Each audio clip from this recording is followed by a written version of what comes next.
From Harry Hurley Way in the world's playground to the broadcast pioneers of Philadelphia Hall of Fame, you're about to find out why Harry Hurley has been named to the Talkers Magazine list of the 100 most important talk show hosts in the nation.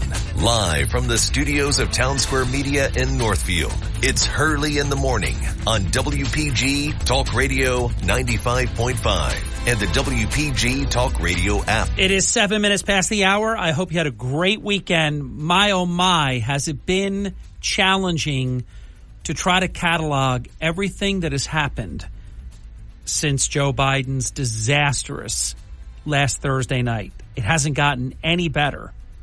My goodness. And you talk about bogus excuses. I had a cold. No, it's my advisors. We got to fire all them. I mean, it is insanity.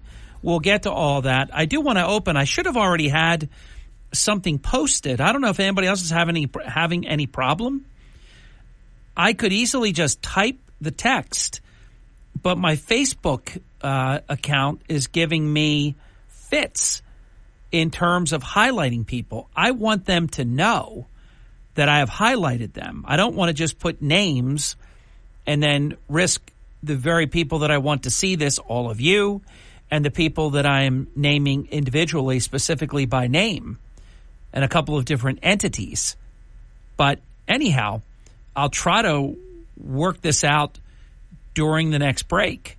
But I should have already had posted before we signed on my thank you to a number of people.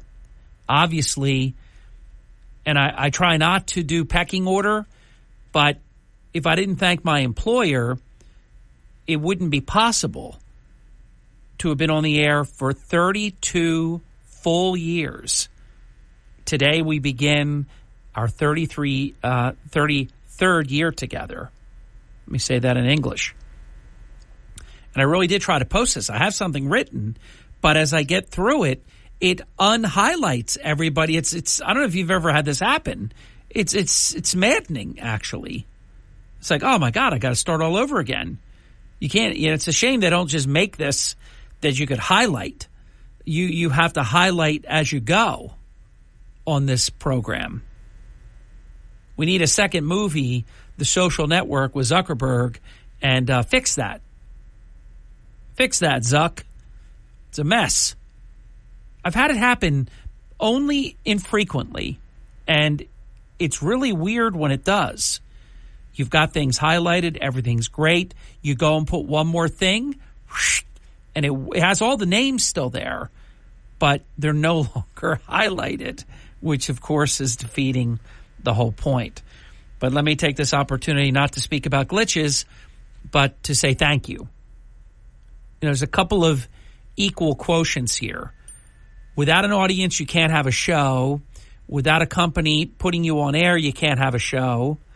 Without having so many different people support you. Family, friends, listeners, readers, advertisers. It goes on and on. Mentors, program directors, station presidents.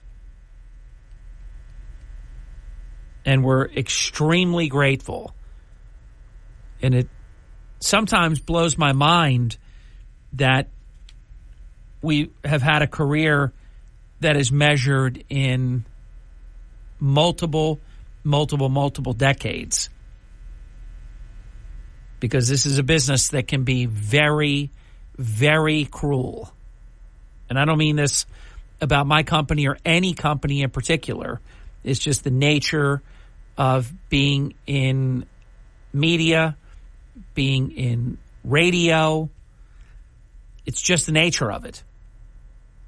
Many people, 6 months, blown out. What was that? Who was that? What happened? Gone. It's just the way it goes. So we're very blessed and we know it. I also have a belief that longevity going forward, and I'm not saying, oh, you had yours, you're wishing this on me. I'm not. I just know what I know. Loyalty is fleeting. Longevity, staying with one company for decades, you're not going to see that. We are just in different times. We're in much more unforgiving, relentless in a sense. Not that it was ever easy. I mean, I can make the case it was harder to be a casino executive when I was than it is now. And that's just a fact. We took no time off. I'm not proud of that. I left because of that. You were just expected to basically have no life. And honestly, I was paid well, but I wasn't paid that, to forfeit your life. I look at sometimes these the photo booth things, and I'm at Spaceport with my oldest daughter, Kristen, and I'm in a suit. What the hell am I doing in a suit? That's because to have any life whatsoever, I was working all the time. I almost missed my 30th surprise party. I literally almost didn't go because I had too much work. Then I went home, and then I decided I'm going back to work. I'm still not going to go. And something just told me I better go. And I went, and it was a surprise 30th birthday party half my life ago. Almost missed it. So I got to about the 12-year point, and I said, I have to change this. This can't be. It can't be like this. And we were so fortunate. Lost an election in Ventnor. Best loss I ever had. And a month later, on July 1st, 1992, we were very fortunate that Dick Taylor and John Speeney said, yep, do it. We like your idea. Let's try it. Let's do it. And we've been doing it ever since. So we're very blessed. We're very fortunate. We know it. So here we go. We celebrate another full year. Half of this year is already gone. Can you believe it? I thought about that this morning. And I thought about the challenge now as we begin year 33 and how much work there still is yet to do and how important the next 4 months. We have all of July, all of August, all of September, all of October, 4 months, and a couple of days into November. And we're either going to make change in this country or we're finished.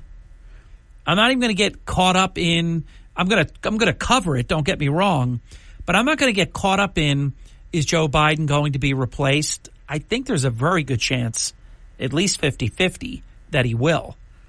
And in the second segment, I'm going to tell you I have a lot of this worked out in my own mind. We'll see if you agree or disagree with my conclusions. And then we're going to take your phone calls in the entire 7 o'clock hour.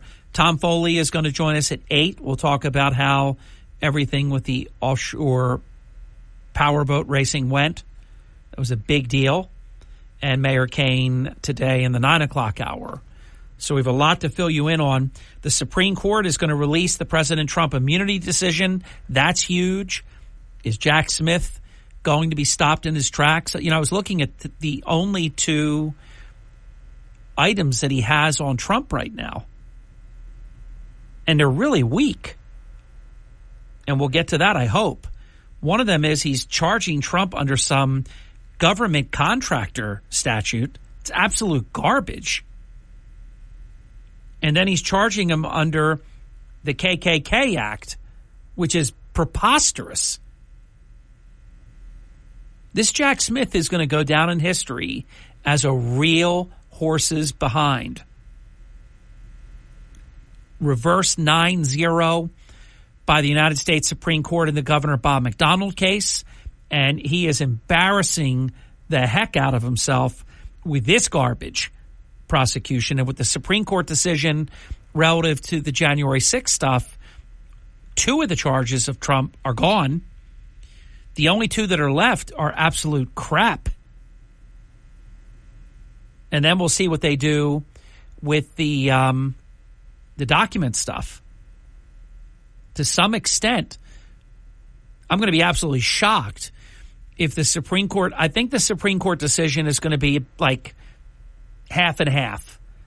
It will not be that a president has complete immunity from prosecution, but I believe they will rule or suggest and maybe put it back down to the lower court, and then, of course, they would reserve the right to hear it again, where they'll say that a president has limited immunity. See, I don't care if the president is Trump or if it's Obama or Clinton, whoever it is. You can't have a president come out of office and then you've got the other political party lining up to criminally charge them. There'll be no end to that. And who would ever want to be president again? You're safe for 4 or 8 years and then you're done? Then they trump up all this garbage? So we've got a lot to unpack. That decision should come out right after 10 o'clock this morning. They've actually, they have the right to do whatever they want. 15 years ago, they released some cases in July. Usually it's done by the 30th of June. This has obviously gone to July 1st, and then we should know, we might even know a little bit before we sign off at 10:06. Usually, though, it takes a little bit to even understand. Their rulings are sometimes not black and white. They're kind of gray, and you've got to interpret them almost. They're a little bit ambiguous on purpose. Not as definitive as I would like. All right, a brief timeout. A lot to do. Again, thank you for the last 32 years, and let's keep on keeping on as long as they'll let us. We'll be back in just a little bit. Don't go away. You're waking up with Hurley in the morning. I'm looking for trustworthy news. WPG Talk Radio 95.5. Fox News commentary. The Supreme Court ruled authorities can in fact penalize people for sleeping in public parks and streets. I'm Tommy Lahren. More next. If you had $1 million in 2009, today it would be worth less than $700,000. Thank you, big government. Hedge against runaway inflation with gold from Birch Gold Group. Birch Gold will help you convert an existing IRA or 401k into a tax-sheltered IRA in physical gold. I trust Birch Gold, and you can too. Text the word SHELTER to the number 989898 and get a free, no-obligation info kit on gold. Text SHELTER to 989898 today. It's been dubbed the anti-camping law in Oregon, and last week the Supreme Court upheld it. In a 6-3 decision, the High Court ruled that Grant Pass, Oregon's controversial ordinance cracking down on homeless camping free-for-alls in the public parks and streets is in fact not cruel and unusual punishment. The penalty for such action is a fine or even possible jail time, and while some bleeding hearts are up in arms, it makes perfect sense that homeless people shouldn't sprawl out wherever they please. Why should taxpayers have our parks and public areas turned into slumber parties for the homeless, many of whom are actively using drugs and or mentally ill? States pump billions of our tax dollars into the homeless crisis in the naive hope we won't have to jump over addicts sprawled out in our public parks and streets. The Supreme Court did the right thing. I feel for the homeless, but you can't just pitch a tent anywhere. I'm Tommy Lahren, and you can watch my show Tommy Lahren is Fearless at Outkick.com. You're waking up with Hurley in the morning on South Jersey's talk station, WPG Talk Radio 95.5. and the WPG Talk Radio app. Hurley in the morning. They always have great conversation. WPG Talk Radio 95.5. Thank you. Welcome back. I've been waiting for, and there's barely anything. I promise you, if there would have been some kind of slammer Joe Biden performance and President Trump just stunk it up, there would have been polls, snap poll. This is the poll of polls. There would have been 100 polls. Go try to find a poll of who's winning this thing right now. Now, Trump was winning by anywhere from 3 to 4 points nationally and winning all 7 battleground states. That was before the debate. I believe they're purposely not polling because Biden would be just toast. But you know what? People were saying to me, oh, well, he's going to step out. I said, whoa, wait a minute.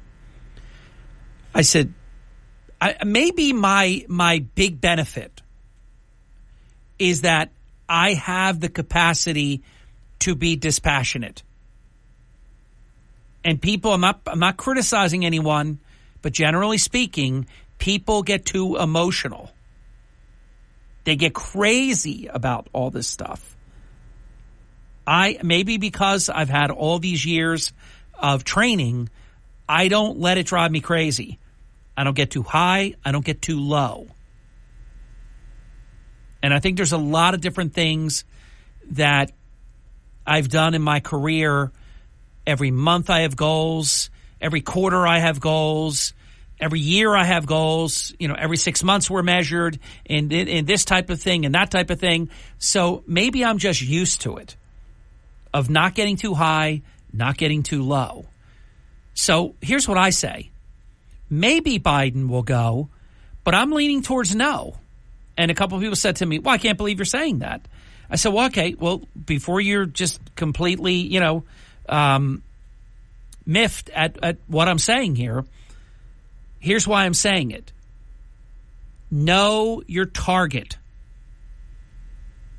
You should know your audience. You should know your business. Whatever you're in the business of doing, you should know inside and out. See, here's what I say. These Bidens have been sending millions of dollars to each other from other countries and living a just a Biden Inc. existence. Bidens always come first. So what did they do this weekend? They went to Camp David. The whole family of Biden deciders. And what did they conclude? They concluded that Joe should, quote, stay in the race. Joe should, quote, continue to fight. You see, Bidens always choose Bidens first. They don't choose country. Nothing like that. That's all a lie. They choose Biden every time. So why would they get out? I mean, you've got this unconscionable first lady who I've been telling you for the longest time. And remember, I used to get a lot of grief for that. How can you say that? It's a terrible thing to say. I used to say when it wasn't safe. Now, oh my God, everybody's saying it. Now it's safe. So everybody comes out from under the bushes and out of the bushes and out of the closet. It's all safe now. Now you've got the New York Times and this one and that one. They're all saying Joe Biden needs to get out. They knew all this before. Do you think they learned that Joe Biden is Meshuggah? Do you think they learned that on Thursday night? There's no way. I know you too well. There's no way you believe that. And here's another thing that I want to see happen. Karine Jean-Pierre, Jill Biden, all of them, all these staff people, all the people that telling us, I was just with him, he's so sharp, oh my God, he's the smartest one. Meanwhile, why am I forgetting his last name, the former speaker, Kevin, all right, I'm just drawing a blank on him, McCarthy. He comes out and says, hey, I was at the White House. He took me on some weird tour to the swimming pool. He had to do a meeting with note cards. And the minute I took it off the note cards, he couldn't do the meeting anymore. I've been telling you for how long that this was the story. And now we're supposed to believe that they just all found out? Then they're really bad at their jobs. All these national network people and news people and all the different people. They're really bad at what they do if they just found this all out on Thursday night. Now, everything I told you that was going to happen, I just couldn't tell you the day. staff members have come out, and they've said that Joe Biden is only with it a couple of hours a day, which is what I told you. I said, this guy does weird stuff at hours of the day that presidents normally wouldn't be doing that kind of thing in like the early afternoon, late morning, but more like early afternoon, because nobody's home the rest of the time. I told you that I heard from people that I trusted that he would stare out the window for hours.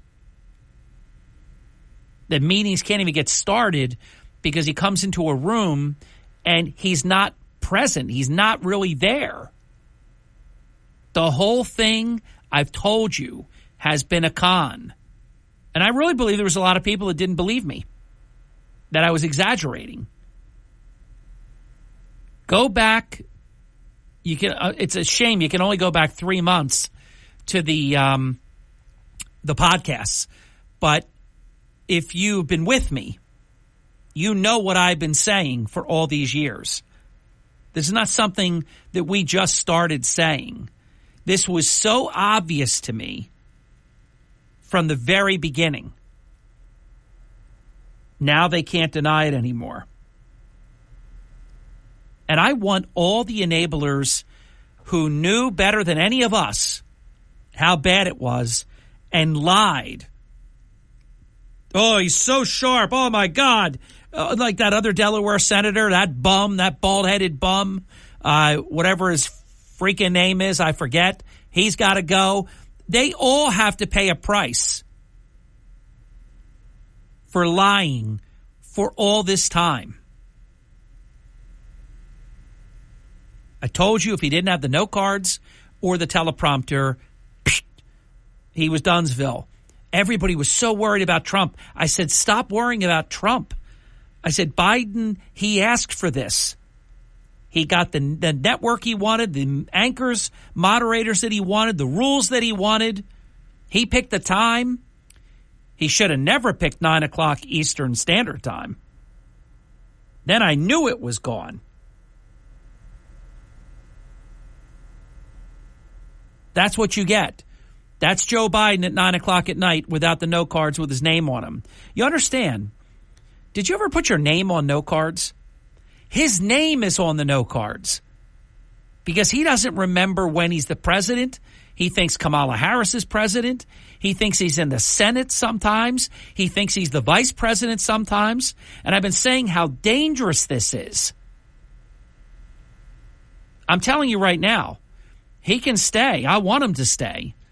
But this is dangerous as hell, him being the president of the United States. If you think it's an accident that Afghanistan went the way that it did, I told you we were going to get the truth. I'm going to read, when we come back from the break, I'm going to read.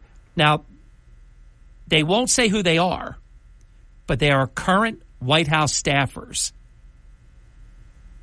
And you see if this is eerily similar to what I've been telling you for years now. And now it's safe. Now they're all coming out. And remember, if you continue to see the Democrat media doing what they're doing right now, they are trying to finish Joe Biden off.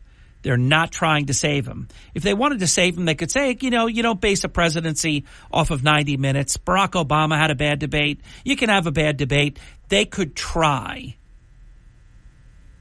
If you remember, they tried for 5 minutes to say, oh, Trump lied 30 times. They wanted to spin it on Trump lied instead of that scary fake president that we saw. But I'm going to share some exact words from current Biden staffers. If you don't think they're in the process now of trying to finish him off, listen when we come back in just a few minutes. It is Hurley in the Morning. This is the Town Square, New Jersey Info and Weather Network. Thank you. It's Harry Hurley. I have 3 stories that you can follow on the WPG Talk Radio 95.5 app. Child abuse in the Atlantic City schools is not new. Read about it. We have a good update. And we've written, with your help, the best shrimp cocktails in the Atlantic City area with great photos and an Atlantic City department store that was once America's department store. That and more on the app. Hurley in the Morning, back in a few. Good morning from the Town Square, New Jersey Info and Weather Network. I'm Chris Coleman. After yesterday's storms, it took some areas from drought to flash flooding in a matter of hours. So much quieter weather is ahead of us this week as we approach the 4th of July. For today, just beautiful. A little breezy, lots of sunshine with a high around 80. Clear tonight, down to 59. Sunny tomorrow and Wednesday, highs around 84. And an early look at the 4th of July, sunny and hotter with a high of 91. Get weather 24/7 wherever you are. Download our free app today. Listen at home or in the office on your smart speaker. Just say, play WPG. You're waking up with Hurley in the Morning. Brigantine. Mays Landing. EHT. Ocean City. WPG, Talk Radio 95.5, South Jersey's talk station. So the truth has become self-evident in so many ways in the past couple of days, where everything that we promised you was true would one day, and I was frustrated, I'll admit. I try, as a long-distance runner, to always have patience and all of that. But it was very frustrating, not for a couple of minutes. I can always take a couple of minutes of bizarro world, but for years to have people like Chris Coons and Jill Biden and the whole Democrat media and Nancy Pelosi. God, her defense of Joe Biden was a rambling, stammering, disjointed, hot mess over the weekend. Hey, he's really doing great. Let me tell you, and she was terrible. So it was very, very frustrating to know the truth and to listen to these people trash us and then tell us no one's ever had more vitality. We can't keep up with them. It's unbelievable. He's the sharpest one you should see. And I kept saying, wait a minute, why is all this in private? He saves his worst for all of us? Hey, thanks a lot. So we knew the truth. And I had insiders. So this was not a guessing game. So check this out. Axios, which is as Democrat as Joe Biden is, doing some reporting for a change. And keep in mind, they do report a lot, but it's usually very anti-Trump and very pro-Joe Biden and pro-anything Democrat. So Axios reports that they have quotes from top White House aides saying there are, quote, 2 Joe Bidens. Sound familiar? One that is, quote, dependably engaged for just a few hours a day, end quote, and another that is, quote, slack-jawed and, quote, absent-minded for most of the day. America saw the latter during the 90 minutes of Thursday night's debate, according to Axios. Where you been all my life? Mayonnaise? So here they are. His own people are giving him up now. And I told you there's going to be books. Oh my gosh, wait until you see when the books come out. Because remember, they always have to put, to get the big advances, they've got to always put the salacious stuff. We're going to hear what medical things, and again, I've never, I have my own suspicions, but I've always felt that it's responsible to not throw out wild speculation. If people ask me, I'll say that I think that he has had, things that they do, whether it's vitamins or super duper Prevagen, or I had heard they were trying to change his clock because they know he only has a couple of functional hours a day.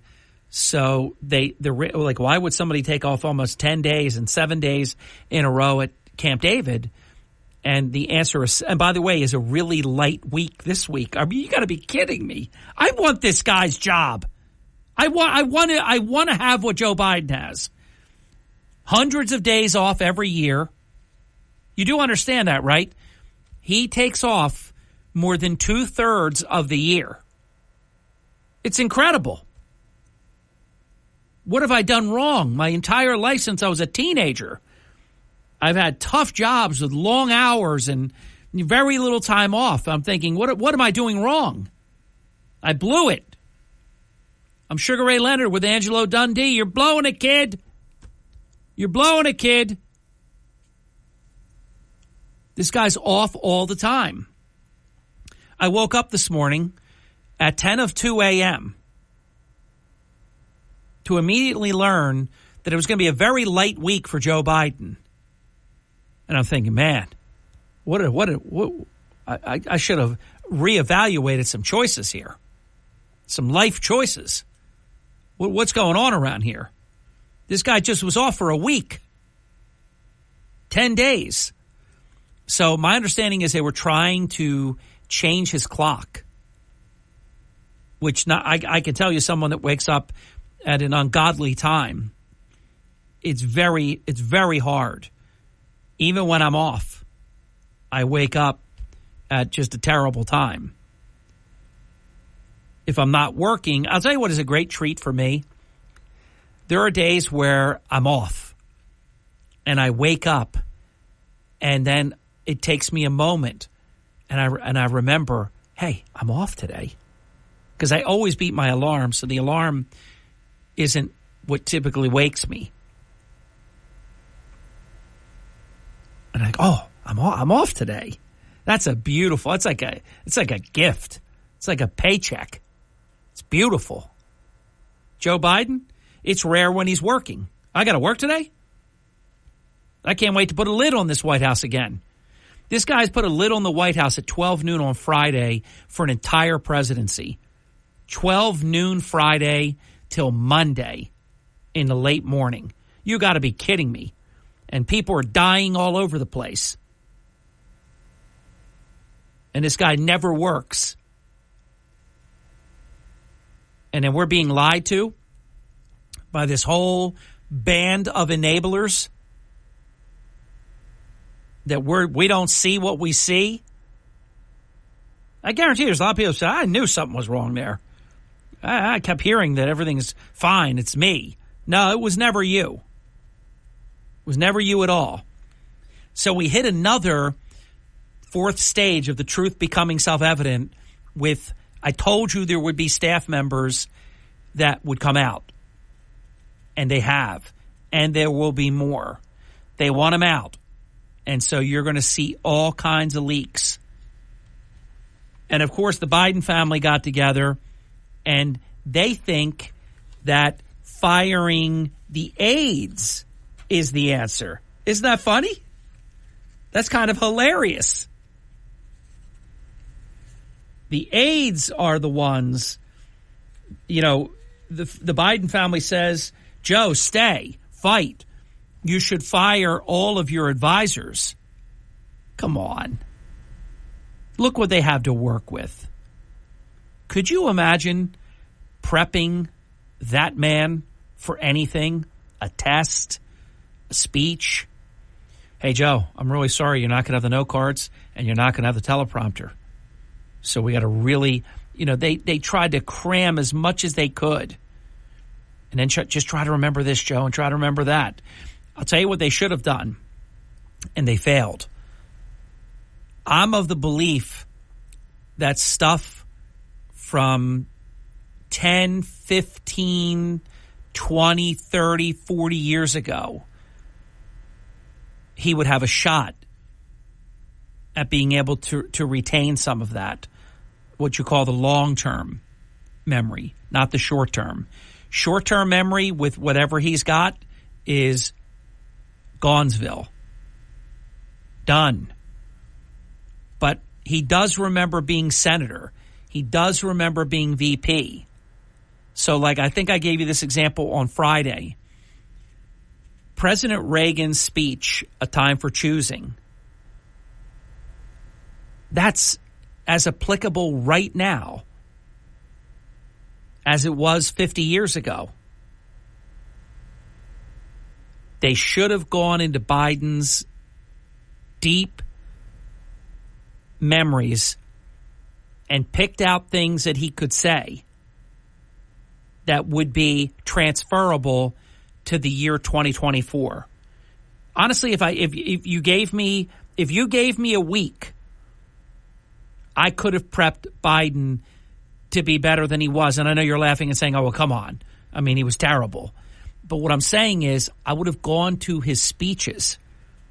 You know, one thing you have, the Senate record, all the different speeches are right there. They could have gone to all them. And then I'd say to Joe, President Biden, you remember back in 1975, you gave the stem winder in the well of the Senate. It was so memorable. It was terrific. And he would be able to draw from that. I'm convinced. Now, he does mix it up a little bit sometimes. So you get a little bit of this and you get a little bit of that, and it's not good. It's not like a delicious black and white milkshake where you get, hey, I like vanilla and I like chocolate, and hey, we'll have them both. What was the old commercial when we were kids? Didn't somebody like, it's my chocolate bar and I'm having my jar of peanut butter, and then the two had like a collision? You got chocolate in my peanut butter.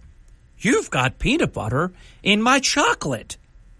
So Joe does have a little bit of Brundlefly stuff that happens where there's a mix-up, but they did such a terrible job. Look, if you're going to take a week off, I think you can make the case they shouldn't have taken any time off.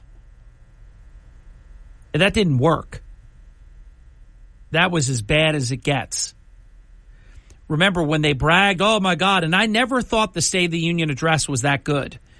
That was Clint Eastwood in Gran Torino. Get off my lawn. That was Angry Joe, Growling Joe.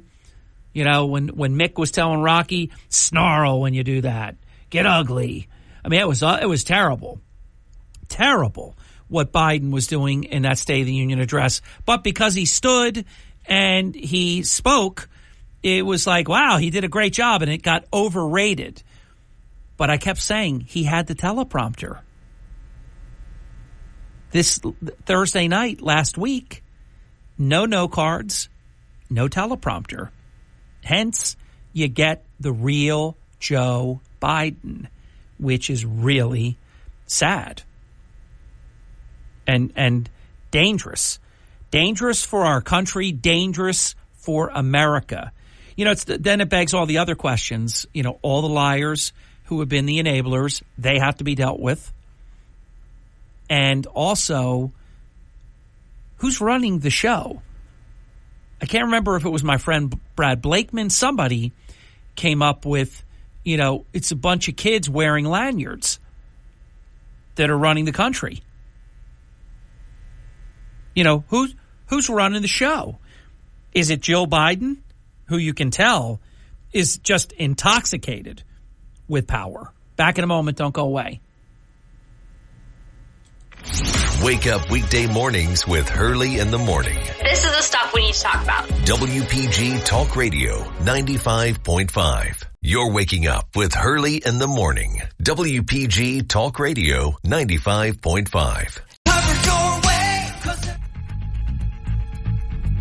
That went quick. Your phone calls are next at 609-407-1450. Said don't go away. Much to do.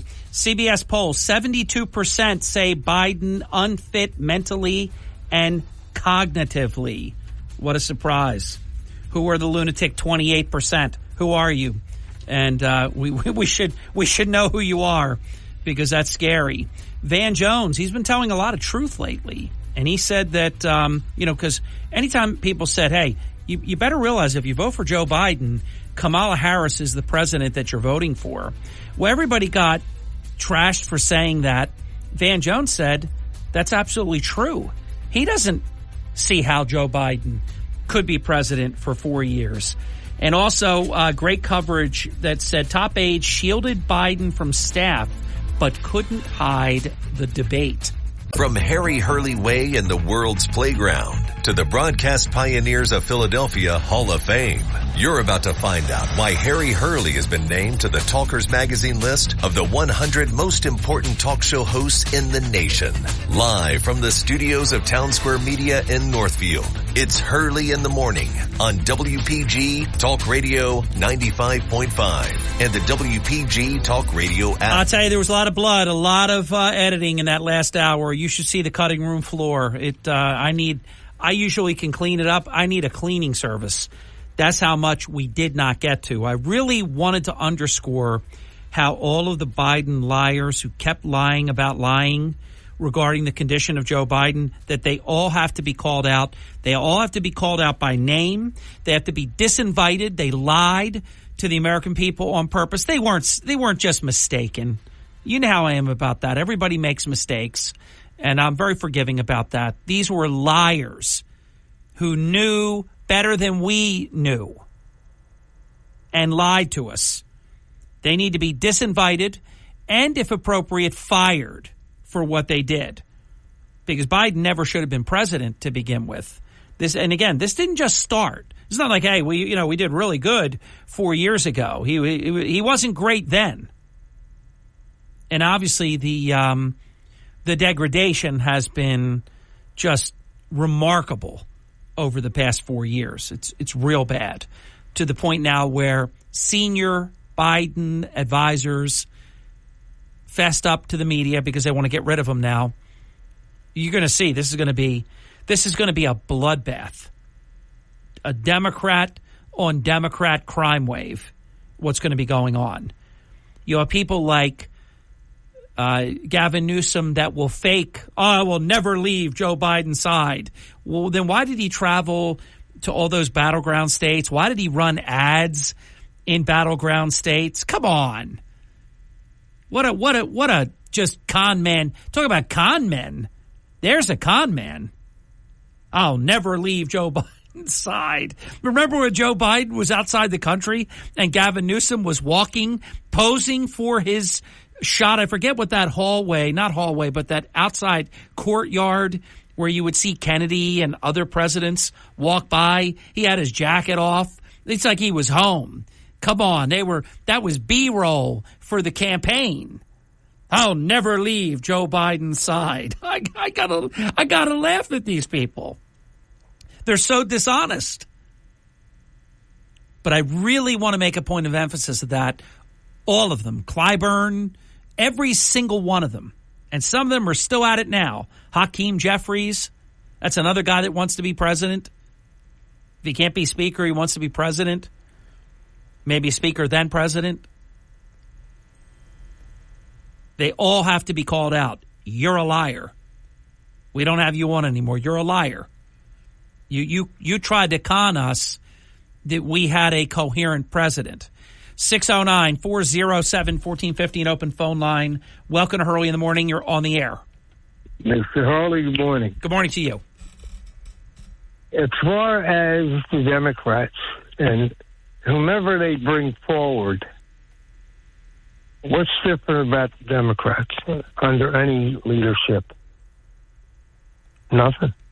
Well, the difference is the condition of Joe Biden and the danger that he presents to the country and to the world, and the reason that so many of our adversaries are ramped up. His policies aren't any different than what somebody like Gavin Newsom would come in and do.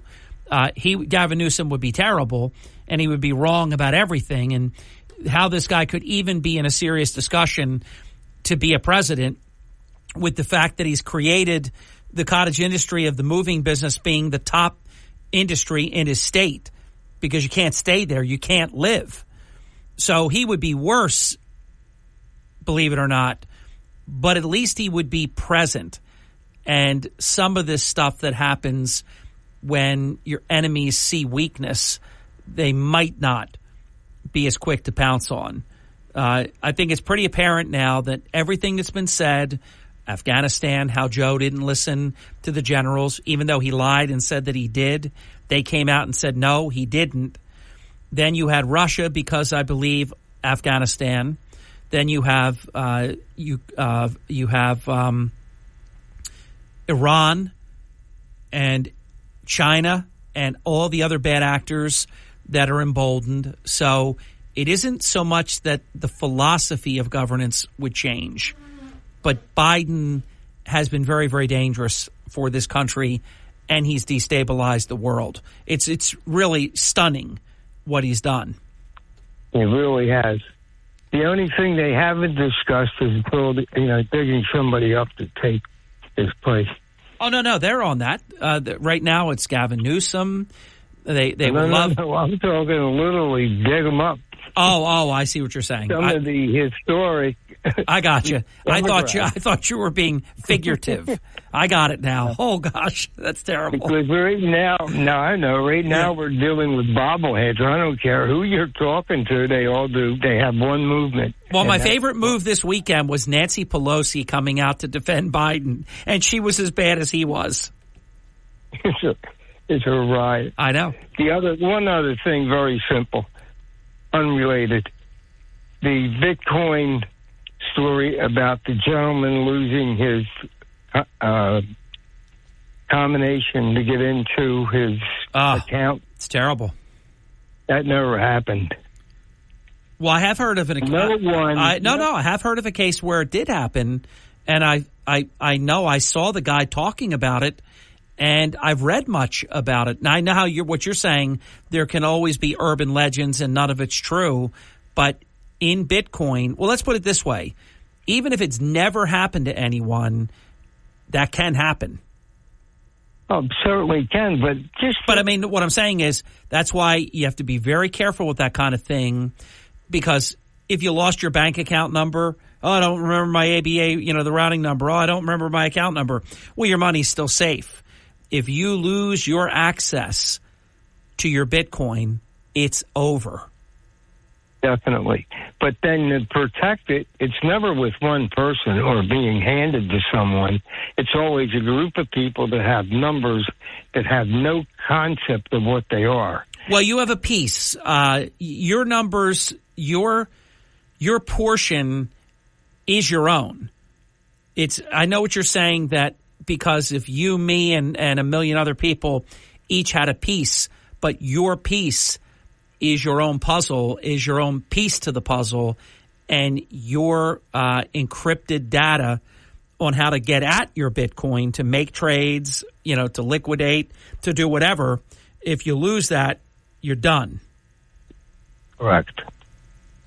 Well, we're on the same frequency. Yeah, which, by the way, you really should, though, with your financial advisor. If you want to make Bitcoin part of a diversified portfolio, you should never make it that you're the only person. And now, obviously, that gives other people access. And if you have some unscrupulous thing happen, like what happened to, the baseball player, where the person he trusted, stole from him. I mean, this agents steal from actors, and unscrupulous financial advisors have stolen from clients, and interpreters have stolen from their client. I mean, so you're only as good as your people, but you should always have that backed up. Yes. Yeah. Thank you. Good to talk to you. Good stuff. Break time. Your calls continue right after this. An open phone line, 609-407-1450. The best open forum in the business. And that's because of you. You're listening to Hurley in the Morning. We live in a society where everybody is offended. WPG Talk Radio 95.5, South Jersey's talk station.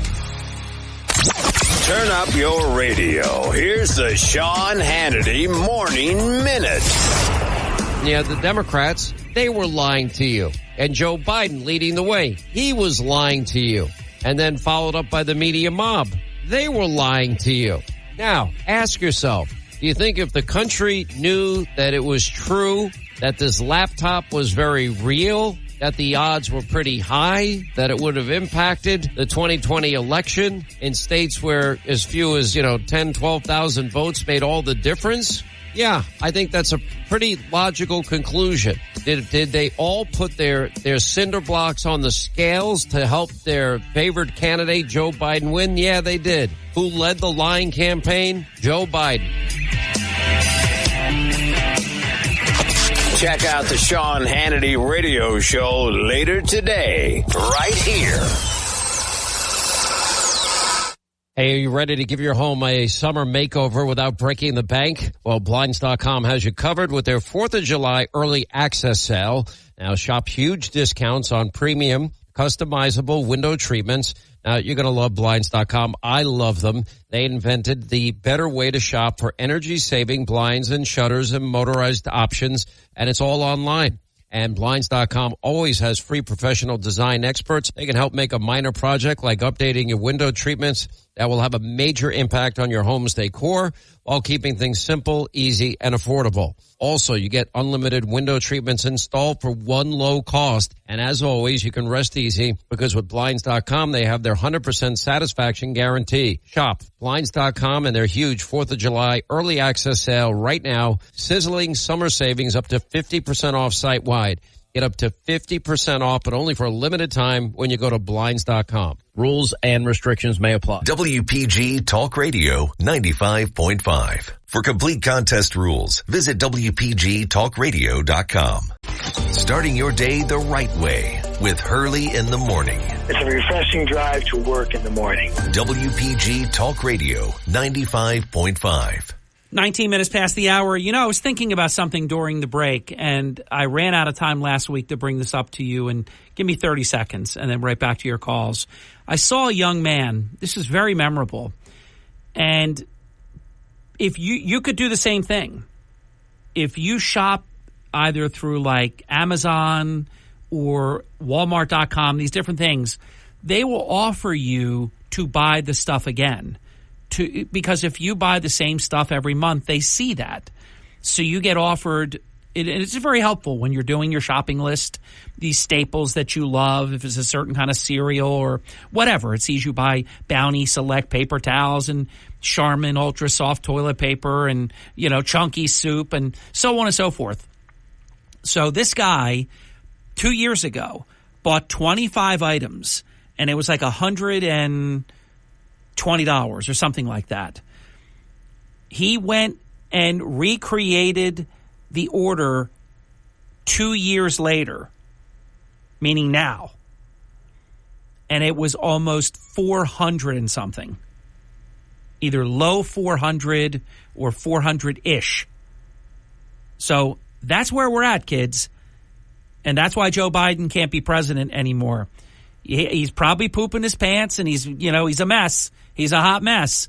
But that's what people are going to be voting for on November 5th and when they're voting early.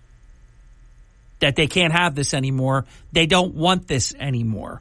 28% of lunatics that would rather Joe Biden be president than to have low inflation, low energy costs, bringing down the cost of food and all these other things. There's 28% lunatics that want more. We know that because they just voted over the weekend. Only 72% of the American people. I know I'm saying only because that number is phenomenal, but 72% say that Biden is unfit mentally and cognitively. So, hello, 28%, because you've got problems if you vote that way. Welcome to Hurley in the Morning. You're on the air.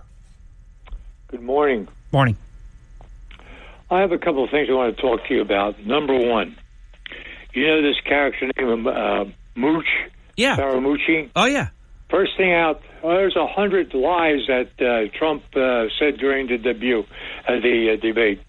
I heard the debate. I heard it. I recorded it. I heard it twice.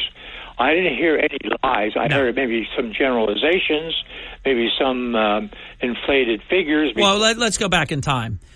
It's not even worth the time we're taking. I mean, you're picking an absolute Trump hater who also, by the way, this weekend came out and said that he has sources in the White House and that Joe Biden at his fundraiser in the Hamptons over the weekend was talking to his fundraising generous benefactors using a teleprompter. So that's how bad that is. But the mooch is the shortest serving, and he is short, but I don't mean that. He's, in terms of time served, director of communications in the history of the White House. He doesn't like Trump. Trump fired him. Anything he says is a joke. Trump clearly didn't tell 100 lies. I will say, though, Biden told some real whoppers that the media, because Biden did so poorly, they're not even bringing up. I mean, he said that the Border Patrol endorsed him. They came right out in real time during the debate and said, we want to make this clear. We did not endorse Joe Biden, and we will never endorse Joe Biden. That's a pretty big whopper. Well, the other thing was Pelosi took blame for January 6th, but that only was a very small line. Nobody capitalized on it. And by the way, when she spoke over the weekend to defend Joe Biden, she didn't take any responsibility for September or for the January 6th. Well, there you go. I know. Two-faced. She's a liar. Okay, second and last item. That would be third. Since you're I'm counting. That would be third. Okay. Go ahead. Since you're up early, did you by any chance to turn the station on? Do you turn it on when you get up? It's on the second I get in the car. There was Dan Mandis filling in for Red Eye Radio. Okay. Well, before that, it seemed that the station went off the air around at 12 o'clock and didn't come back on until about 1:30. The AM station, when it did come back on, it was very, very scratchy, but everything cleared up after 2 o'clock. So I don't know whether you need to talk to the... No, the chief engineer knows it. The second it goes off the air, he's immediately on it. You do know that there was lightning, there was torrential rain. These are all things that transmitters absolutely, it's like Barnabas Collins and the Cross. I mean, they hate it. We got hit. So we went off the air. When the engineer was able to get the station back on the air, we were on what's called low power. That's why because you're further away in Cape May County, so you would hear it that way. If you were local, you might not even notice it because that is in the Atlantic City area. And then the moment he was able to power it back up, you got it back like nothing happened. It was a weather-related short-term incident that the engineer masterfully handled. Very good. All right. Thank you. That's but you're very observant. I appreciate it. We can't get over on you ever, and that's a good thing.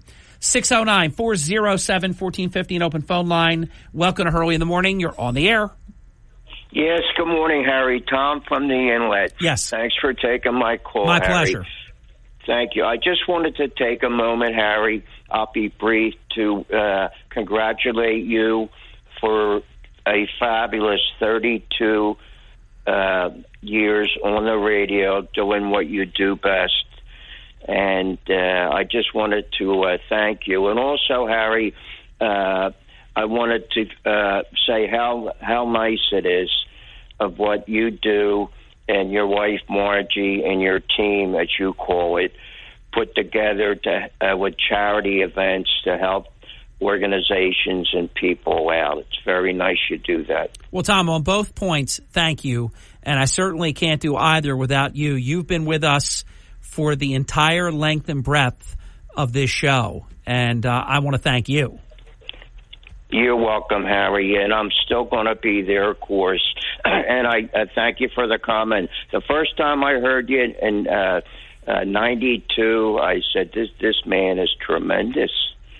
And I feel the same way. Oh, thank you, Tom. Today. Thank you so much. Okay, Harry, you take care. Means a lot. Thank you. Thanks for the comments. Thank Bye you, now. Tom. Thank you for the same. You're on deck. Don't go away. Welcome to Hurley in the Morning. You're on the air. Good morning, Harry. Thanks for taking my call. My pleasure. Harry, I'll just chase your previous caller. Congratulations. It is a big deal. I hear you how sleep deprived and a lot of things that you go through, but when you do what you love, it's nothing like it. That's right. When you really do what you enjoy, it's nothing like it. And congratulations for all of it. Thank you, Jimmy. Look, there's a bunch of current stuff we could discuss and talk about. I want to talk about one quick thing, and then I'll get off. Yep. This must be done immediately when Donald gets in office. We have to have a yearly cognitive test for our president. We can't ever have a chance of this happening again to any of us. It's extremely important that our guy be on the razor's edge all the time. And I'd like to see it a triple hitter, a triple Lindy, cognitive test for our president, a nailed down absolute election day. Period. End of conversation. Maybe an election weekend. I'm loose about it. I understand that everybody can't get on the same day, but there's months of mail-in. This is all crazy. It has to stop. Has to be done in person with an ID. And if we as a country can't come to these two things, what the hell are we doing? All right. So let me be the contrarian. Although I have no real aversion from what you said. However, this has rarely been a problem. When Woodrow Wilson was president and his wife was really the president, handful of other times, I'm a believer you don't make everybody take a lie detector test. You make the thief take a lie detector test. You don't make everybody take a cognitive test. You make the one that has the problem take the test. Trump did take a cognitive test twice, and he passed, brilliantly. The guy that needs to take a cognitive test, we know, will never take a cognitive test because one of the first things they do, they'll tell you, remember three things: an apple, a piece of rope, and a radio. And then after about 5 minutes, they'll ask you, hey, what were the three things that I brought up? Jimmy, what were the three things that I just brought up? I wasn't listening that close because I was laughing. All right. But it was an apple, a piece of rope, and a radio. And so if you couldn't remember that, I know how sharp you are. I don't want to get people in the business that we don't have any suspicion of that they have to do this kind of thing because anybody could fail the apple, the rope, and the radio test. So I'm not in favor of testing Trump when he becomes president. He's passed the audition. Look at him. My God, look at him. There's no, wobble. There's no weeble. There's no problem.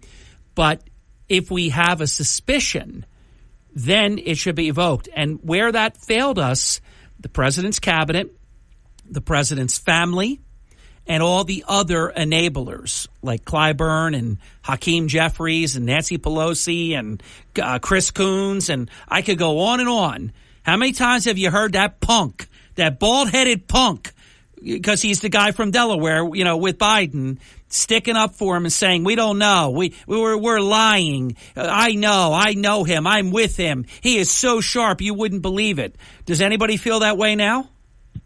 Well, by the way, what were the three things I brought up? An apple, a rope, and a radio. Good for you, brother. If you missed that, there was going to be a problem. Hold on. Here's the deal. Yeah. I get that done at my doctor's office, and when she comes back, I say them in reverse to her, just to bust her chops. Listen. We can't have that, and this is why, because then it's an opinion. It's different opinions. If it's just etched in stone, then the president won't be embarrassed by it. He'll be proud to do this. Yeah, but you know what they'll say, though? They'll say it's rigged. He got it done. I mean, and then what are you going to do? You're going to put him out there. Who's going to pick the neutral doctor? And then they could screw the person politically like he's been screwed many times. Jimmy, I'm telling you, it's a bad idea. You do it when there is a need to do it. You don't do it just to do it. Then someone has to decide when it's a need, and then you're right back to an argument again. I know, but you would be even with that because if he passed it, they would say it's fake like they do now. Here's the White House doctor, a physician who's a member of Congress now, gave him the test on 2 occasions. And yet you will hear all the Democrats say, come on, that's fake. That's not real. While they have been lying all along about Joe Biden. You won't believe it. We can't keep up with him. He's so fast. You ever see when he jogs for like one stride and then he stops? Have you caught what this guy does? Oh, yeah, earlier. You ever see him elbows fly like twice? Oh, and then he stops? I've been in a nursing home with my father, and I've seen this many, many, many times. So, yeah, of course I've seen it. Yeah, they told us he's Jack LaLanne. He's towing tugboats with his teeth and rope. What are the 3 items? No, I'm just teasing. Jimmy, I've got to go to the break. Have a good day, my friend. I'm not with you on that. I'm with you in concept, but I think in practice it would be a bad idea. And would that only be at a certain age, like what Nikki Haley is calling for, like after a certain age? And by the way, 3/4 of the United States Senate are over 70 years old. Should all, 75 of them, should they get the cognitive test too? Jimmy? Harry? Yeah, I just posed the question. 3/4 or more of the United States Senate are over 70 years old. Should they all have a cognitive test? Well, that's an interesting question. And no, I don't think it has to do with age. Exactly. It doesn't have to do with age. The problem is the president is a different animal. All right, I see what you're saying. Yeah, there's 100, and then there's 435, and there's only one president. I got you. If it's just done like his yearly physical, to where it's not an embarrassment, hey, we suspect something, nothing like that. He's just part of the program. I would say anybody over 65 needs to have their driver's test looked at again. Do you know the amount of road problems we have from people that are just not in good shape anymore for driving? All right, I got you, Jimmy. Then I don't want to skip number 2. We have to straighten out Election Day. And again, well, look, you may not have heard this, but over the weekend in the key battleground states in particular, and I think they're going to try to get it done everywhere, Laura Trump confirmed they're going to have poll watchers everywhere. So this harvesting and weirdo stuff, remember last time when they actually put up paper and blocked you from being able to see what they were doing in there? This crap's not going to happen. They're going to have judges ready. They're not getting away with it this time. It's going to be too big to rig. Jimmy, I've got to go. I'm 5 minutes late. 609-407-1450. Your phone calls right after this. This is the Town Square, New Jersey Info and Weather Network. And this is Harry Hurley with 3 stories that you can follow on the WPG Talk Radio 95.5 app. Child abuse in the Atlantic City Public Schools is not new. I go back 4 years and to the present. Check it out in a very important piece. The best shrimp in the Atlantic City area with wonderful photos. And an Atlantic City department store that was once known as America's department store. It was that big. Good morning from the Town Square, New Jersey Info and Weather Network. I'm Chris Coleman. After yesterday's storms, it took some areas from drought to flash flooding in a matter of hours. So much quieter weather is ahead of us this week as we approach the 4th of July. For today, just beautiful. A little breezy, lots of sunshine with a high around 80. Clear tonight, down to 59. Sunny tomorrow and Wednesday, highs around 84. And an early look at the 4th of July, sunny and hotter with a high of 91. Get weather 24/7 wherever you are. Download our free app today. You're listening to Hurley in the Morning on South Jersey's talk station, WPG Talk Radio 95.5 and the WPG Talk Radio app. You're waking up with Hurley in the Morning. Ocean City. EHD. Brigantine. Mays Landing. WPG Talk Radio 95.5. In addition to Hurley in the Morning this week, we are also working nationally today and tomorrow. So come and find me later today. We'll say 3 to 6 p.m. And boy, we have some amazing guests lined up. Back to your call, 609-407-1450. Like I always tell you, it's uncanny, but every time something huge happens, we get the national call. I guess it's because there's always something happening. I mean, when a Supreme Court justice announced they were retiring, it was right before we were going on air. And we changed the whole show, and it was amazing. I had Ken Starr on. This is before he suddenly passed away. By the way, he never should have passed away. He had a heart procedure. Something was being done that should have been no problem at all. And he wound up dying. Just horrible. Great friend, great guest, and I remember the first time I got to interview him, and then we just became very close. I want to say friends, but at least good acquaintances. And I remember saying one time, I can't believe, because we covered the whole Bill Clinton, Monica Lewinsky, Ken Starr era, and that we would ultimately get to know him. It was kind of like becoming friends with Tony Orlando. I couldn't believe it when it happened. Thank you, Tom Cantone. To your call, 609-407-1450, an open phone line. Welcome to Hurley in the Morning. You're on the air.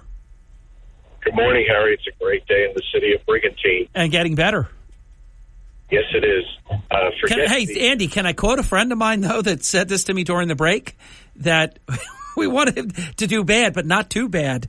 I mean, this Joe Biden, when the New York Times and all these other Democrat rags are in big, Britannic, bold headlines calling for him to resign, this, I know his family said, we come first and fire your staffers, we'll blame them.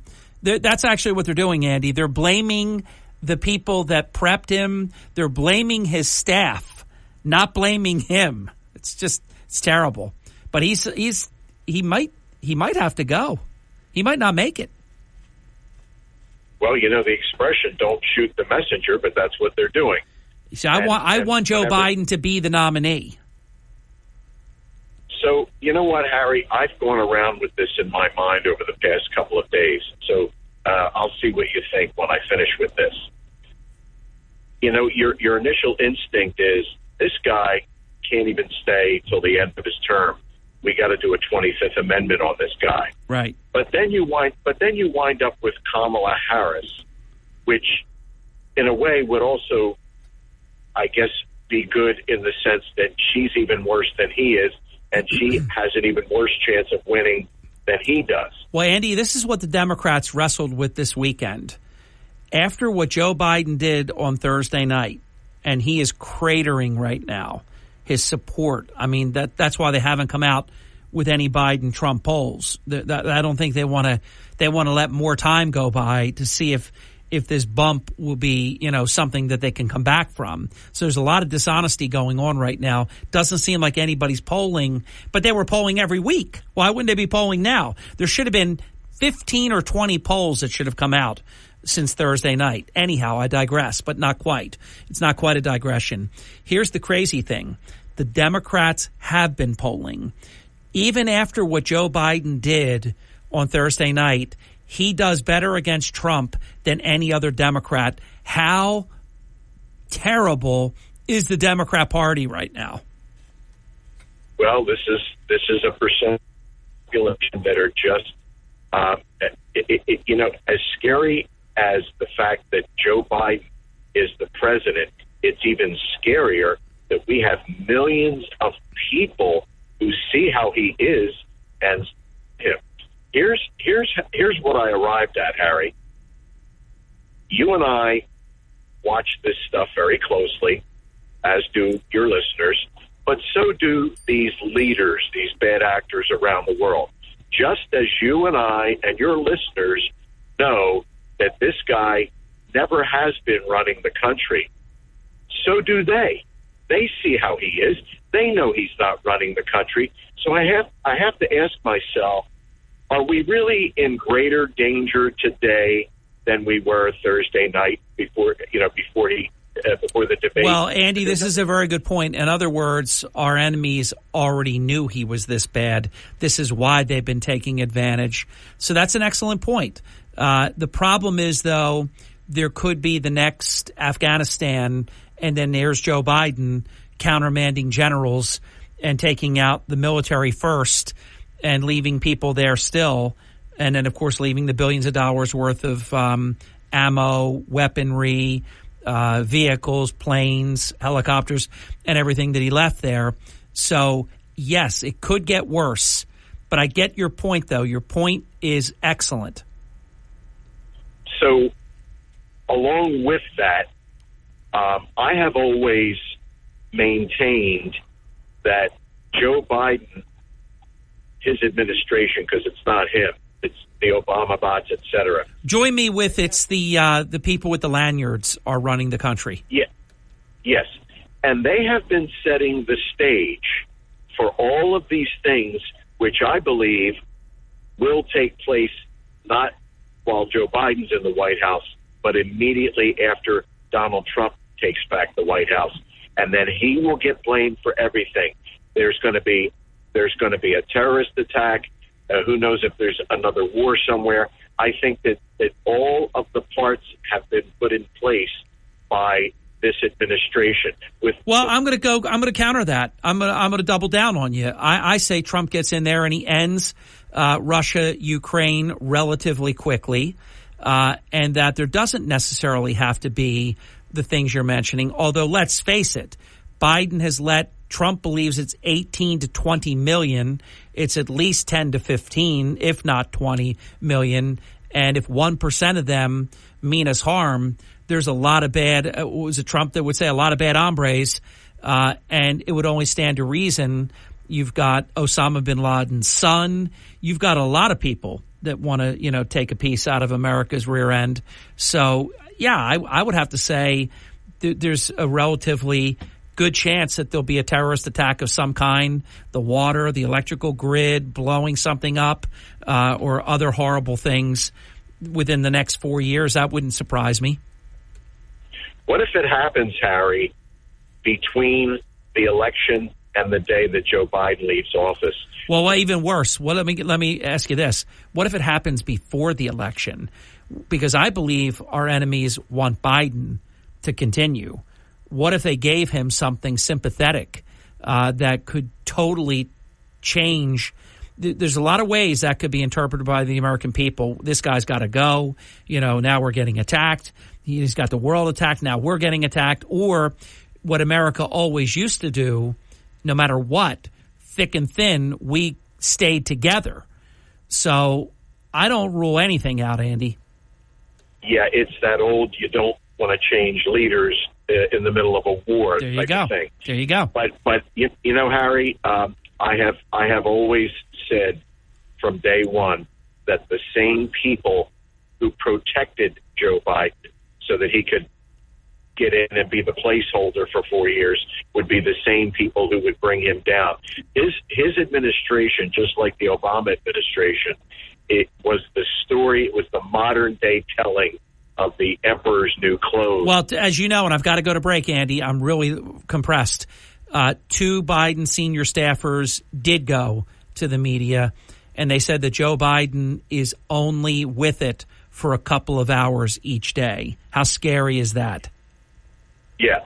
CNN ended up being the little boy who said he's naked. Trump said, I love CNN. I mean, isn't it delicious that CNN, now, of course, it was simulcast everywhere, but and I predicted it, and I was so happy when it happened. Fox News had more viewers on a simulcast than CNN did of their own original programming, and that, my friend, is delicious.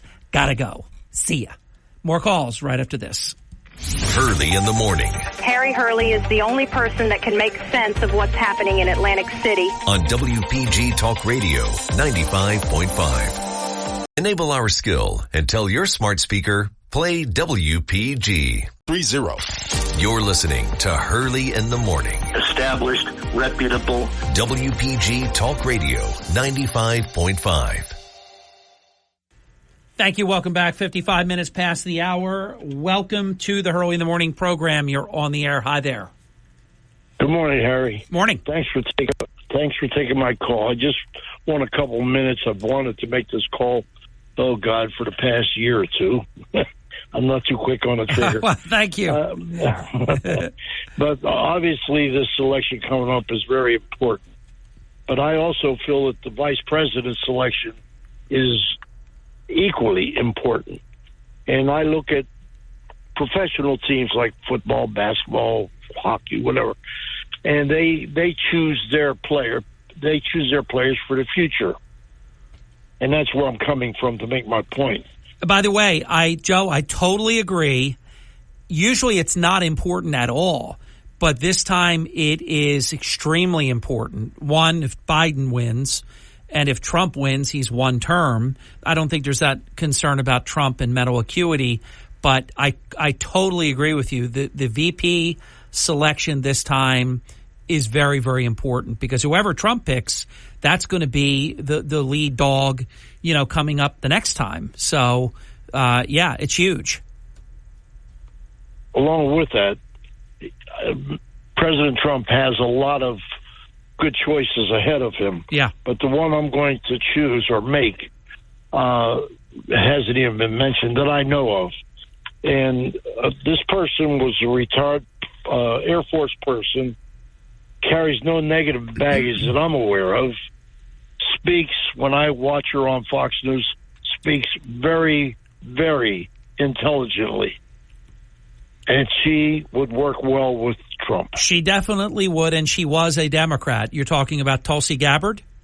All the way. Yeah, she would be fantastic. I don't think she's going to get picked. Yeah, I regret that, but she would be great.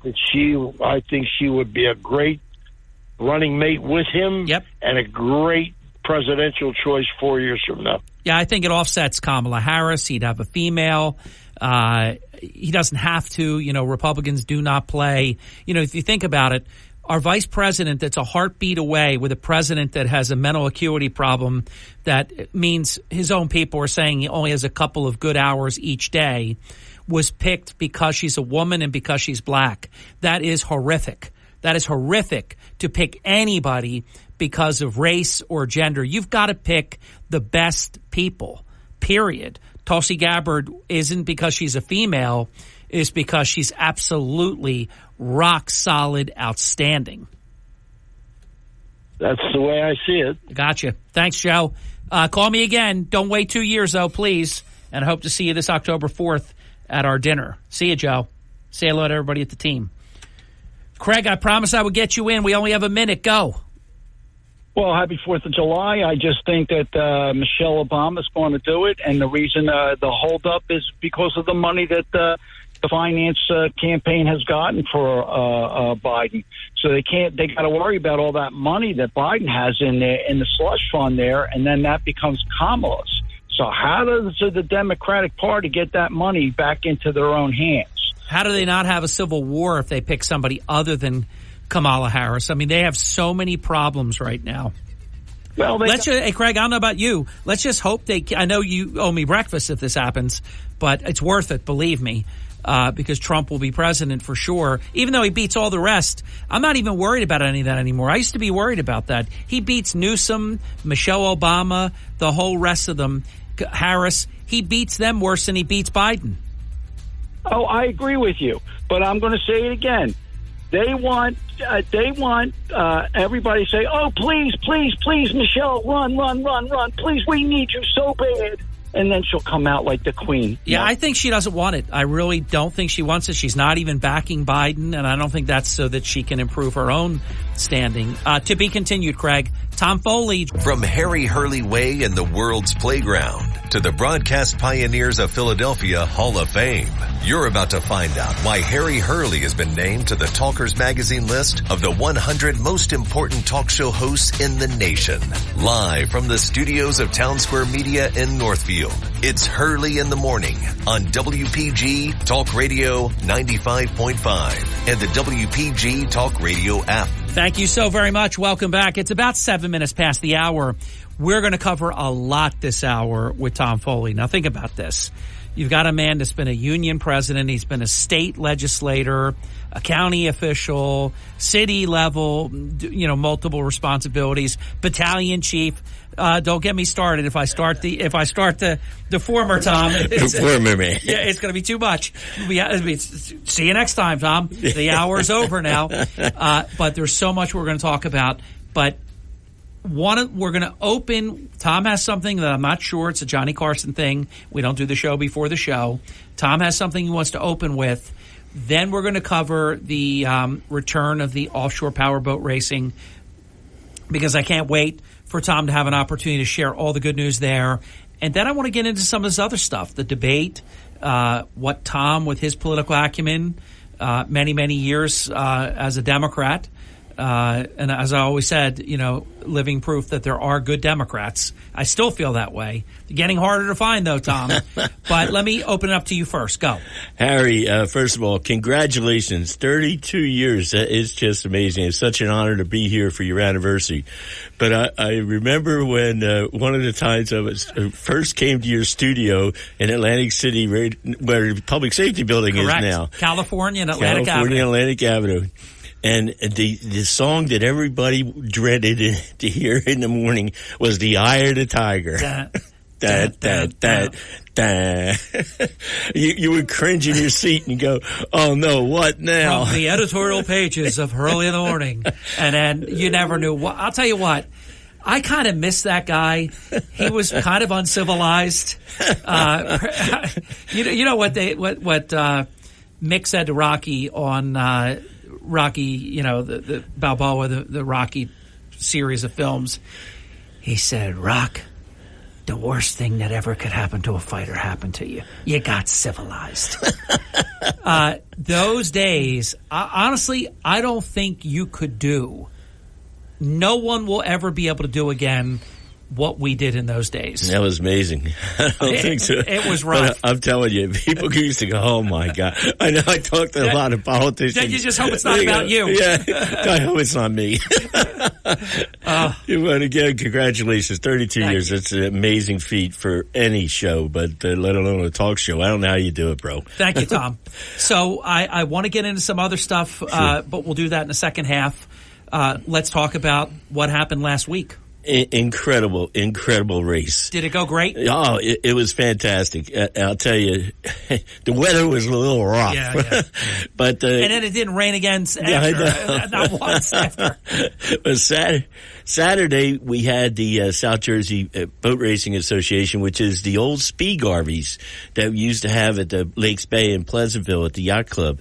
And we were thinking about trying to bring it back there at one time, but the insurance company wouldn't let us do it. They said you had to be close to the major event, which is the OPA event, the Offshore Powerboat Racing.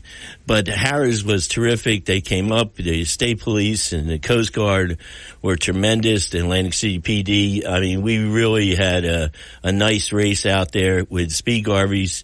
It was very, very hairy. They got a lot of air under those little garvies that they're not little. They got 327s and in them, and some even bigger 405s. So they move along. But the main event was Sunday, and that was thanks to Visit Atlantic City was terrific. Gary Music, Larry Sigg, and Danny Gallagher. They represented very, very well, and they helped sponsor the event. And certainly the Ocean Casino Hotel was amazing. I mean, what they came up with, and it was fantastic. And then we had fantastic spots at the Caesars, the old pier at Caesars, and they did very well for us. We had our race control up there, and there was quite a crowd up there. And then, of course, I was at Steel Pier. And I want to thank the Catanosa brothers and Sharon. It was unbelievable. And it was a good event. We had well over 200 people there at that site. And the boats really took a beating, especially the small ones. The waves were 4 to 6s and rolling pretty good. And there was a lot of air under the boats. One sunk and 4 were damaged pretty heavy. So it was a rough race, and those racers are to be congratulated. I don't have the results yet because they have to be certified by OPA and Offshore Powerboat Racing Association. So Nick, I'm hoping that he calls in. He's very busy with the marina, and he got another race coming up. So let me tell you something. It's going to be a fantastic season. And we're hoping to get additional sponsors, especially here in Atlantic City, because we think the event is only going to grow from where. Oh, well, I forgot the Golden Nugget. Oh, they were amazing. Kevin Skull and the crews over there, Kenny Adams. It was just fantastic. And certainly Jimmy Zaris. If it wasn't for those guys helping us put it all together, believe me, it would have been rough. Good people. It was great. And that's the type of thing we need. We didn't have a lot of sponsors show up at the pits. That was that was one of the things we have to work on. I mean, I got to tell the people out there, your local restaurants and bars and people who sell equipment and everything else, I mean, come out. We had a nice crowd out there. It was fantastic. It was a bit hot because it's right in the parking lot, but it was a great day. That was Friday and Saturday. So, and they also show on Sunday. And we also had a viewing area at the Golden Nugget right up on the deck, so you could watch the race live. We streamed the race on Facebook, and it was quite interesting, the shots that we got. We have helicopters up in the air. We also had the drones from the state police. They were up in the air sending us video to keep an eye on the racers, and we have our own drones. We had 5 of them out there, so it was really exciting. And I invite you to look up War at the Shore, Atlantic City, New Jersey, the boat race, and you can get it on Facebook Live. Just take a look at that race, and you'll see what I'm talking about. We had some great, great shots. In terms of how everybody felt, conclusion of this year, and then looking forward to next year, Did it end with like a really good vibe for going into the future? Yes, absolutely. Our racers were very, very happy to be back in Atlantic City. Some of the racers started here, and they said that, oh my God, I was here in 1986, and they started talking about, Max Seelig and Harris 777s, and that's when we had Popeyes and the other big sponsors. The last one we had is Geico. Unfortunately, my buddy Gary Goodell passed away, so Geico's racing under another name now, so we're hoping to get them for next year. The area lost the Geico Sky Typers with the air show, and the boat races. The boats. Yeah. So it's a shame. Big loss. It was a big loss. When Gary passed away, it just fell apart. It's a shame because he was quite the salesman, a good guy and a terrific racer. He used to run the Man Cave, which was the other boat that he had. And I'm sorry, Caveman, it was called. Right. And it was amazing. It was amazing the type of races that we had back then, and we're going to bring that back. We had 45 racers show up. Had we had additional prize money, believe me, we would have got 70, 80 boats out there. Wow.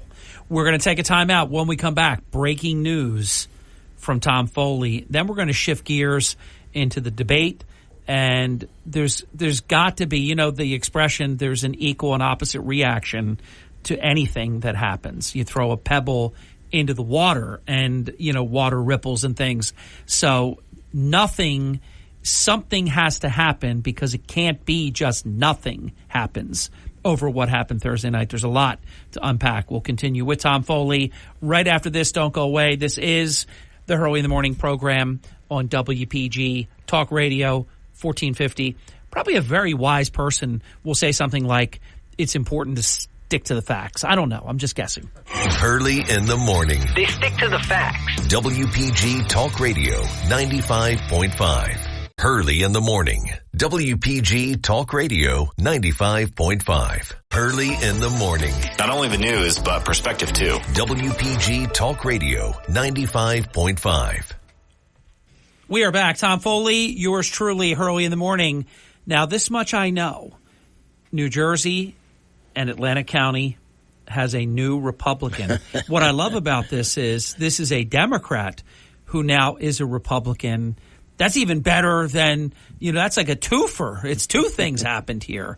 But this is something that, Tom, I know that how many years have I brought it up to you? I mean, it's well over a decade. and what was amazing about it was, as time went on, it became more and more possible. At one point, it was not possible. I'm a Democrat. I've been a Democrat. I'm a Democrat leader, Democrat union leader, blah, blah, blah. But it is Reagan-esque. You didn't leave them; they left you. This party is crazy now, Tom. This is a socialist party. There's no doubt about it. held on as long as I could, trying to find some people that were running for office that had some common sense. I even ran against for mayor. Yeah, Marty Small for mayor as a Democrat because I felt would have been a big upgrade. Well, I appreciate that, but let's all pray that it works well for the city of Atlantic City, because that city is just. I'm so proud of it. Lived here most of my life. I was born and raised there, and now I've been back in the town since 1995. So here's my belief, Tom, and it sounds simplistic, but Atlantic City has always been able to outlive one elected official. Yeah, it's never been something that has been, a game ender. So I know Atlantic City will be fine. Yeah, me too. And that's why I always look outside my door and see that beautiful Atlantic Ocean and see the boardwalk. And you worked hard to be able to have that view. I'm telling you, Harry, it's a little bit difficult now with the taxes, but especially now that I'm retired from the job, so it gets a little rough. And thank God for Diana. She helps me out, and we're living there and have a beautiful home. And could you get to the point where you would have to sell your home? I hope not. I really hope not. That would prove everything that we've ever talked about. Right. That would be ridiculous. It would be ridiculous. I think everybody that's been in their home, and you've been in your home for how many years? And it's 95. Yeah. So we're talking almost 30 years. Yeah, almost 30 years next year. So if that is no longer possible, then something very wrong is going on. Yeah, and this is what I'm worried about. That's why I'm proud to be a Republican. I have the official letter from our Joe Giraldo, our county clerk. And by the way, Joe also did something for me and for everybody out there, and please take advantage of it because it happened to me. You hear about them writing up your home for a mortgage. Well, guess what? It happened to me. I had to, during the pandemic. They came after your title? Oh yeah, there was a lien against my house. Did you catch it soon enough? No. What happened was I was refinancing because of the tremendous interest rates that President Trump had. Yeah. So I was able to get a 2% mortgage. So I went from 7 3/4 to 2. So, and all of a sudden I get to settlement and they said, there's something on your thing. You have what's called a les pendants. And I go, what is that? And it says, it's a lien on your house from a mortgage company I never even heard of. So somebody took out a second mortgage? Yes. Somebody took out a second mortgage on me, and what happened was I had to go to court. Because of the pandemic, I couldn't get in to see the judge. So I had to thank God for Jimmy Swift helped me out, and we were able to get the thing squashed. We had to contact, but I ended up with 3.25. So, So you would have been 2. I would have been 2. Wow. And I remember when you were trying to refi. As a matter of fact, I went to your guy from Jim Green Tree, Jim Allen. Yeah. He's been doing my mortgages for a while, and Jim told me, come on, let's do it. And he's the one that gave me the bad news about those les pendants. And so they have a system set up by Joe Giraldo that can protect you on that. All you got to do is go online, put your block number down and your lot number, and you're registered, and they will notify you of anything coming on your house. It's just amazing. It actually, free, by the way. I'm going to probably end my LifeLock and just do it through Joe. Yeah. Why? I mean, I didn't want that to happen to me, so I got the home title lock. You ever hear of that? Oh, yeah. And anything that happens, they even hit you with an email and a text message if you do a credit inquiry. Right. They'll tell you that this change to your report just happened. But you're right, and I've had Joe on to talk about it. I don't need to pay for that because the same thing. Well, I still pay for that because of so you credit have, cards or you have home else. title lock too? Not home title lock, just LifeLock. LifeLock, that's what I have. Yeah. Yeah. Yeah, I got both of those just to make sure, because that was a rude awakening for me. Terrible. And I just want to tell everybody out there, it can happen to anybody. If it happened to me, I had my identity stolen. Yeah, I remember and that. And it was probably 2 years of hell. Yeah. They were ordering credit cards and credit line increases and trying to go to ATMs. They succeeded with nothing, but they almost succeeded dozens of times. We just stayed one step ahead of them because I had a fortified, amount of protection. But it was terrible. I mean, they opened up, they tried, and even though they don't succeed, The credit inquiries are terrible. Mm. There were like Hit dozens. Your score.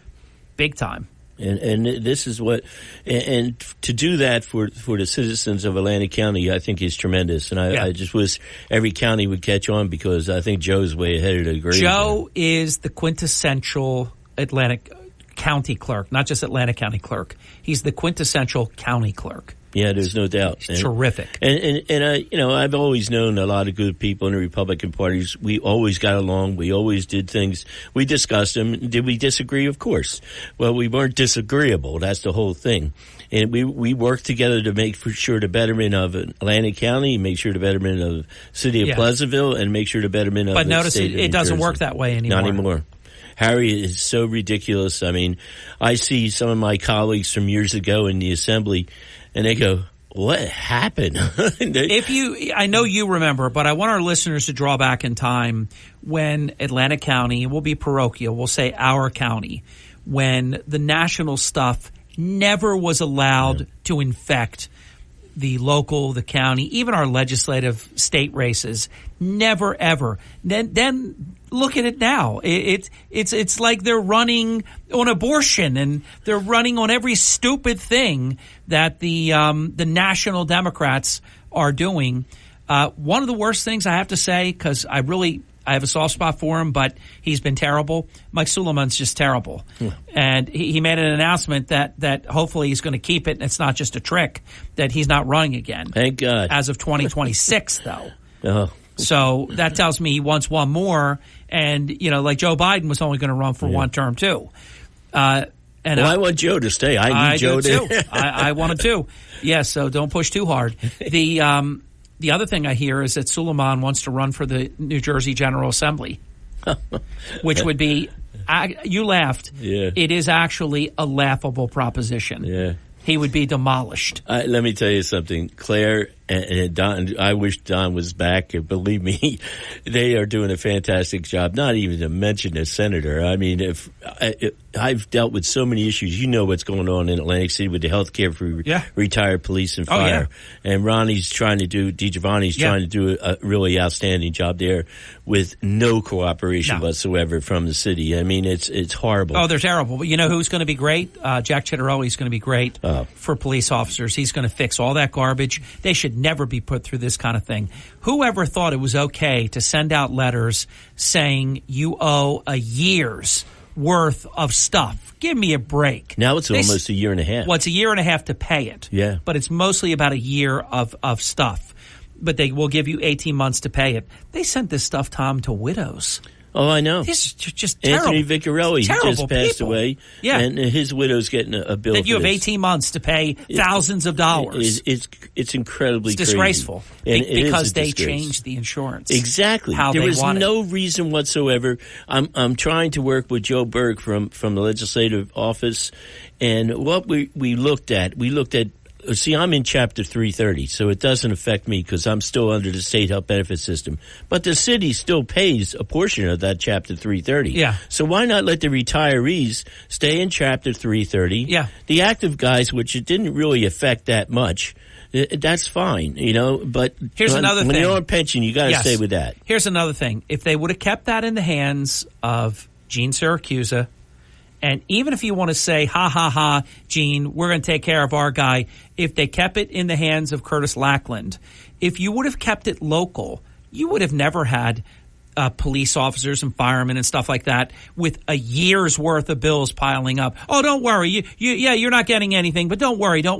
Well, yeah, now we're worried. Yeah, now you're facing thousands of dollars, and who knows how are they going to pay? People on fixed incomes without a COLA. Right. It's disgusting. It's disgraceful.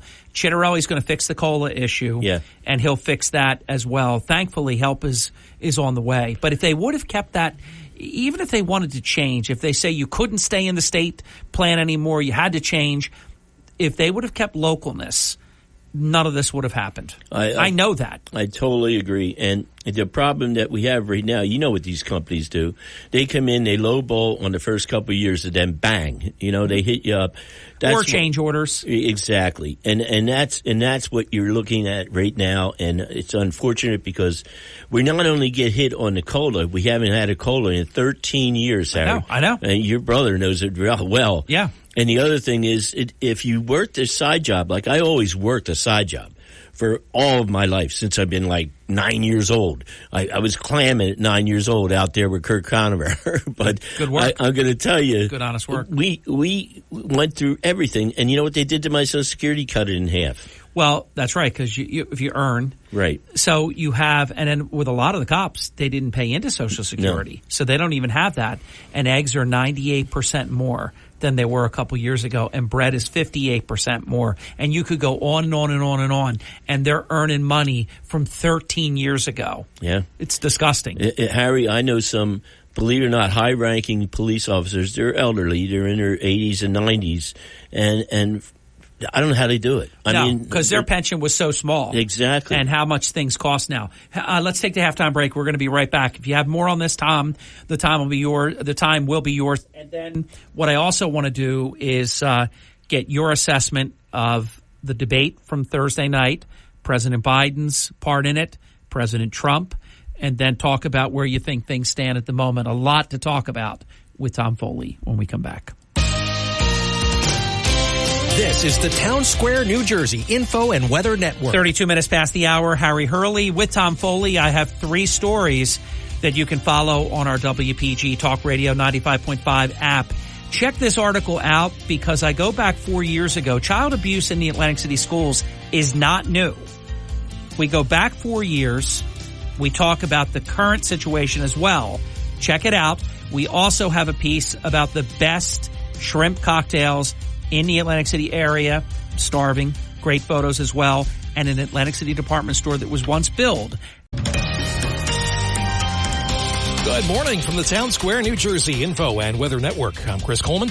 After yesterday's storms, it took some areas from drought to flash flooding in a matter of hours. So much quieter weather is ahead of us this week as we approach the 4th of July. For today, just beautiful. A little breezy, lots of sunshine with a high around 80.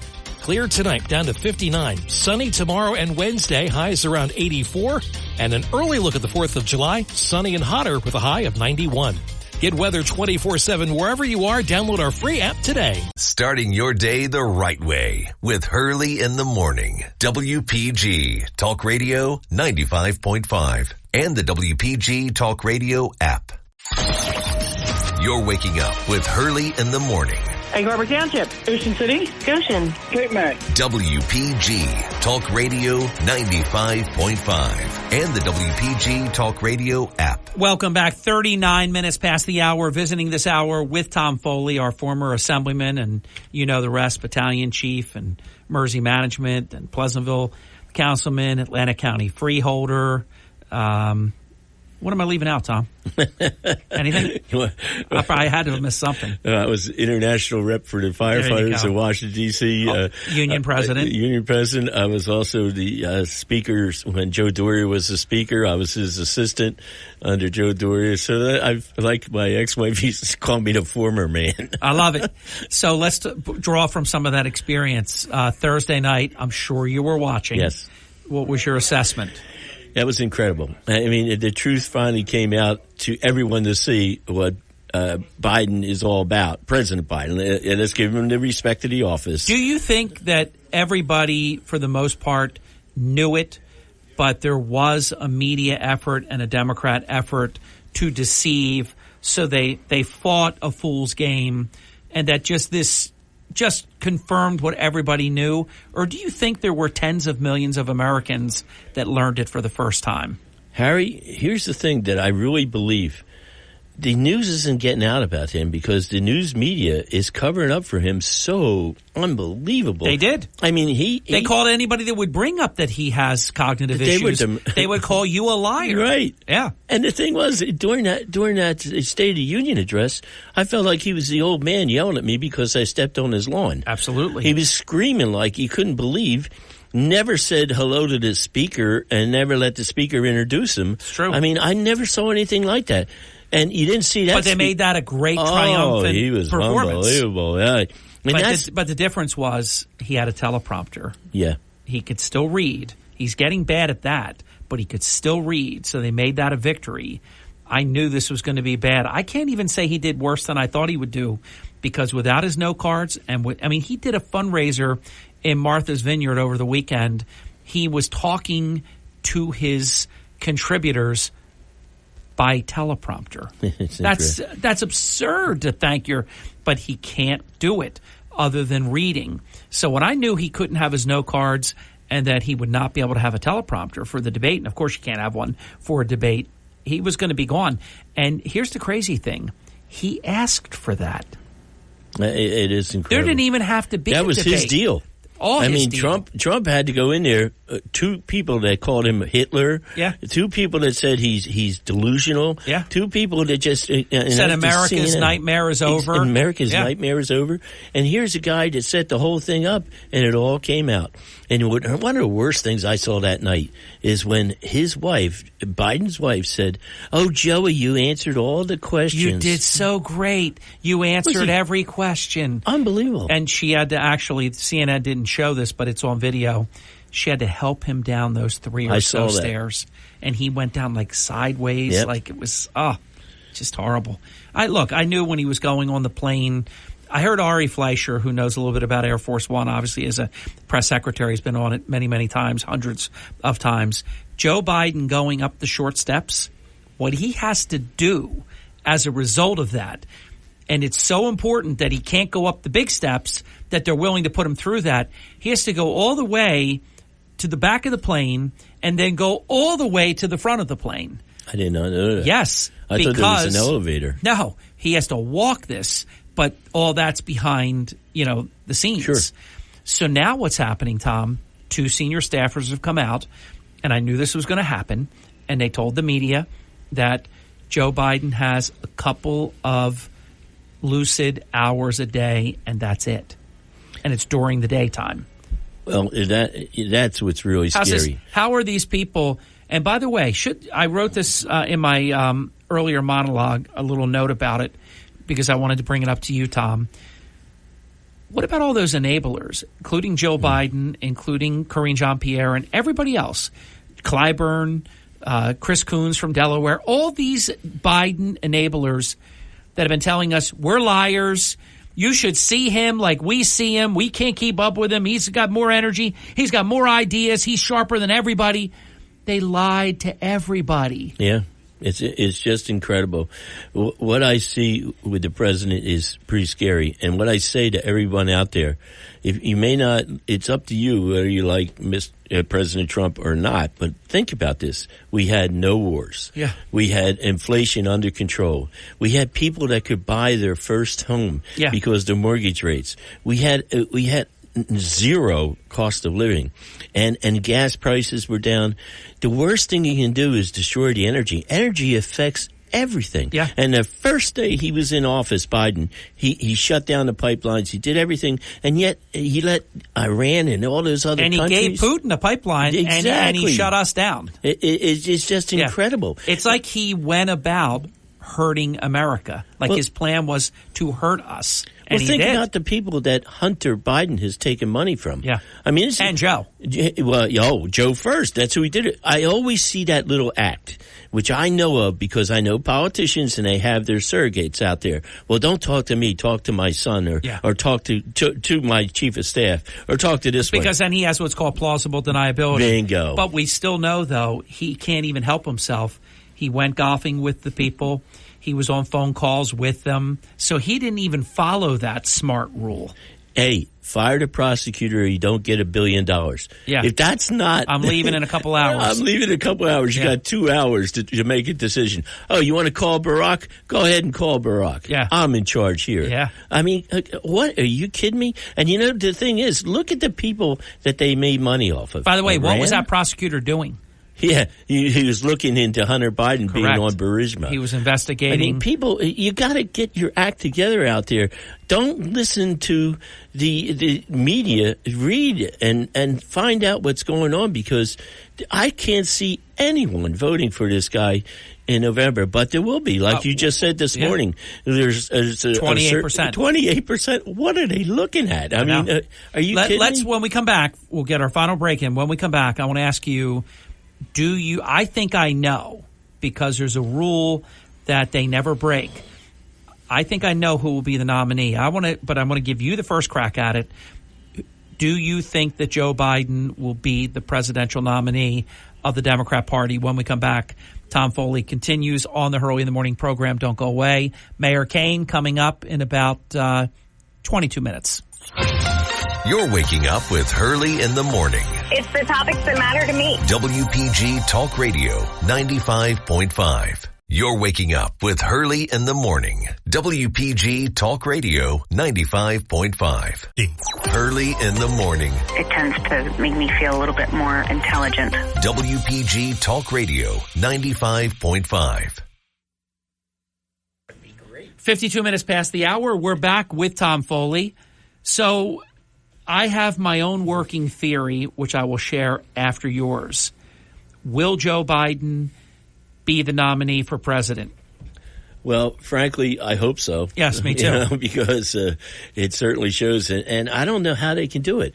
In looking at, he has the delegates. Yeah, but here's the thing. So he has to agree to step down. Isn't there certain states that you can't withdraw from the ballot or you can't substitute? But of course, they did it with Torricelli. Yeah, and if he left the race, they would make an exception. But the other thing is this: it wouldn't really matter though, because the general election, they would have a Democrat nominee on.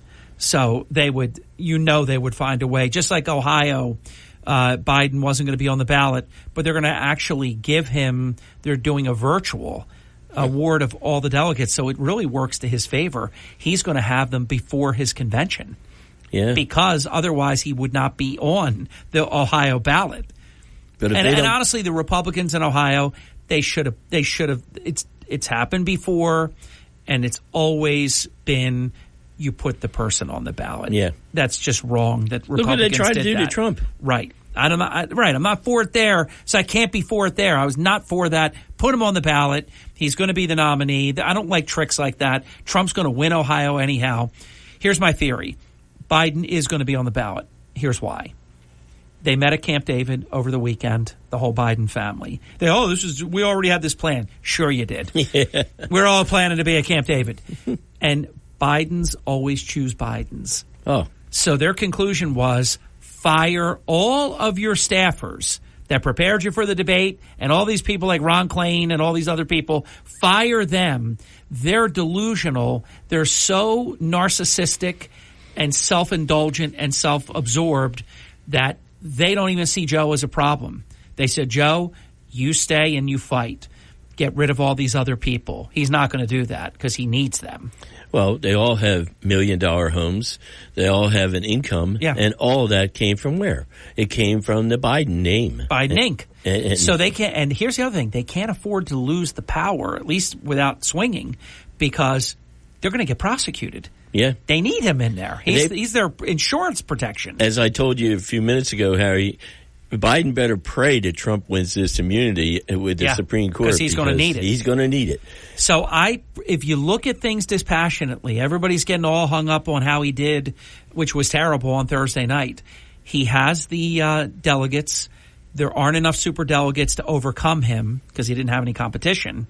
That's how Obama beat Hillary, with the superdelegates. Right. So they don't have that kind of thing. They don't have somebody with a whole lot of delegates, and the superdelegates could go pick, Michelle Obama or, Gavin Newsom.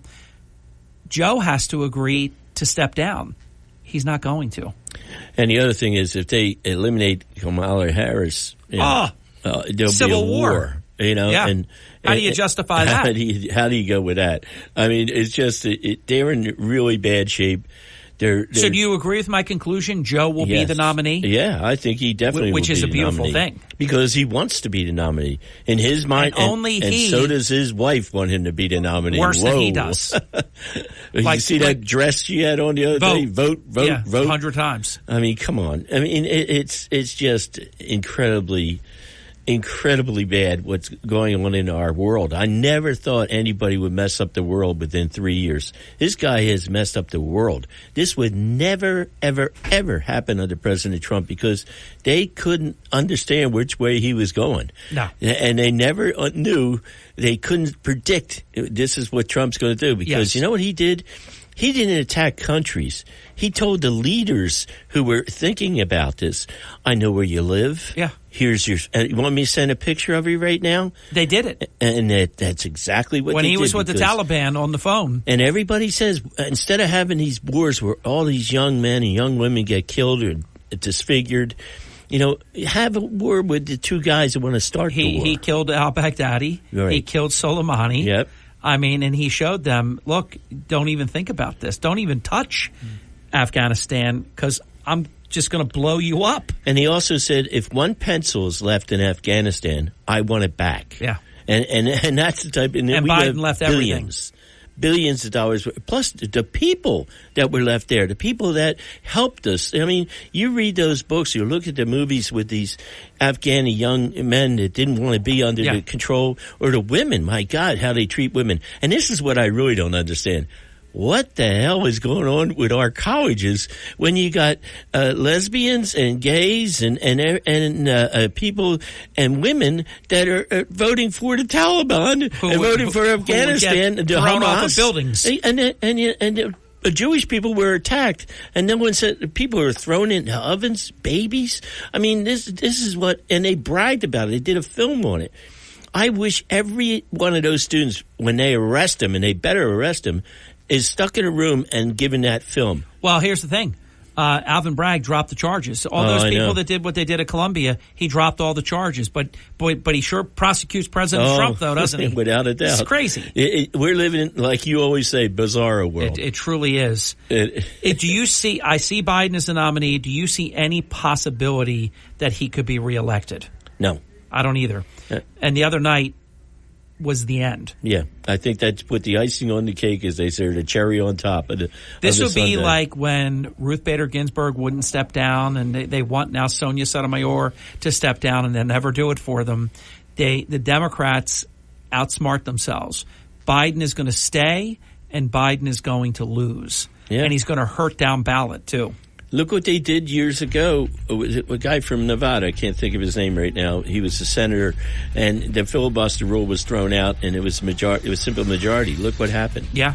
I mean, it comes back to haunt you. Well, I just want to say, closing, if we can, we're going to have war at the shore for the next 5 years. We're going to have the boat races. OPA will be there with the Golden Nugget, and we'll be racing off Atlantic City for the next 5 years. So come on, sponsors, we need your help. Congratulations. And that's so important because the sizes of the purses matter. Yes.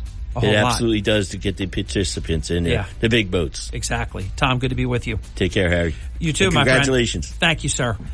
We're expecting Mayor Kane in just a couple of minutes, right after the news break. And if for some reason I find out that he is unavoidably detained, it turns out Monday with Kane's Custom Carts, it's a tough day for him.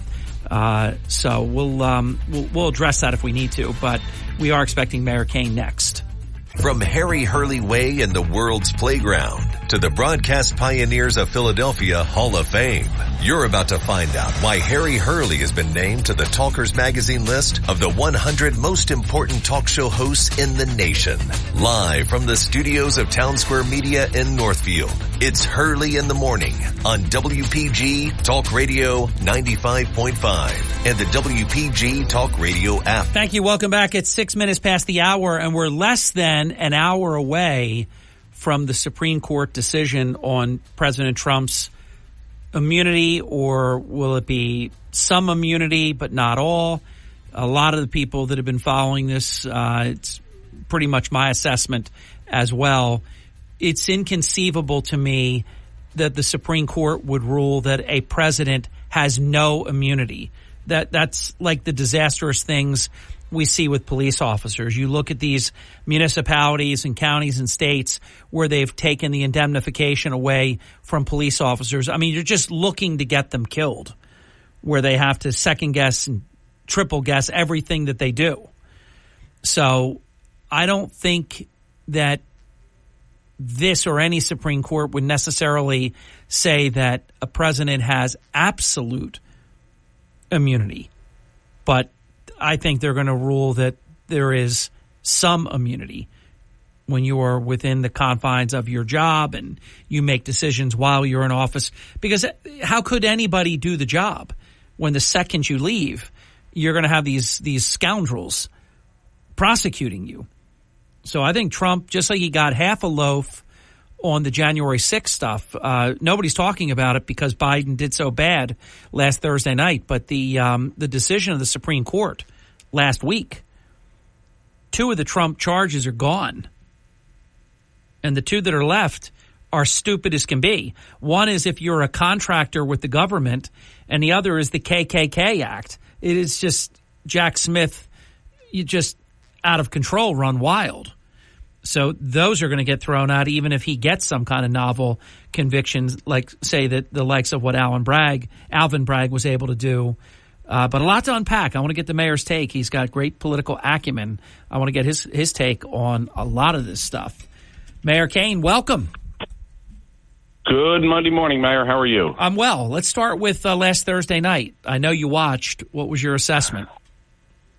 Wow, I have to tell you, it was kind of like a train wreck. You just couldn't look away. I mean, it was. I did not expect him to perform well. I was shocked at what I saw. I really was. I believe we all felt that it was going to be that bad, but I thought with all the days being sequestered that he would have been better prepared. And it's really a sad day for our country. Let me give you an example. And this is going to sound small, but it isn't small.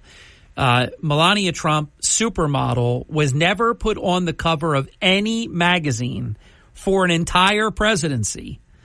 Joe Biden, they just announced this. They're all going to come out. They're all circling the wagons. Vogue magazine has just announced that Dr. Joe Biden is their cover star.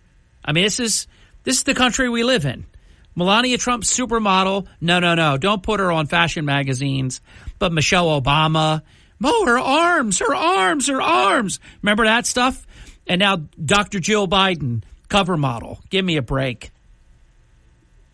Well, I think she did. I tell you, I think the debate itself was embarrassing. But if you watch when they went to the after party and her conversation with him, I think that was even more embarrassing than the debate. Well, it was like you were talking to like a 2-year-old.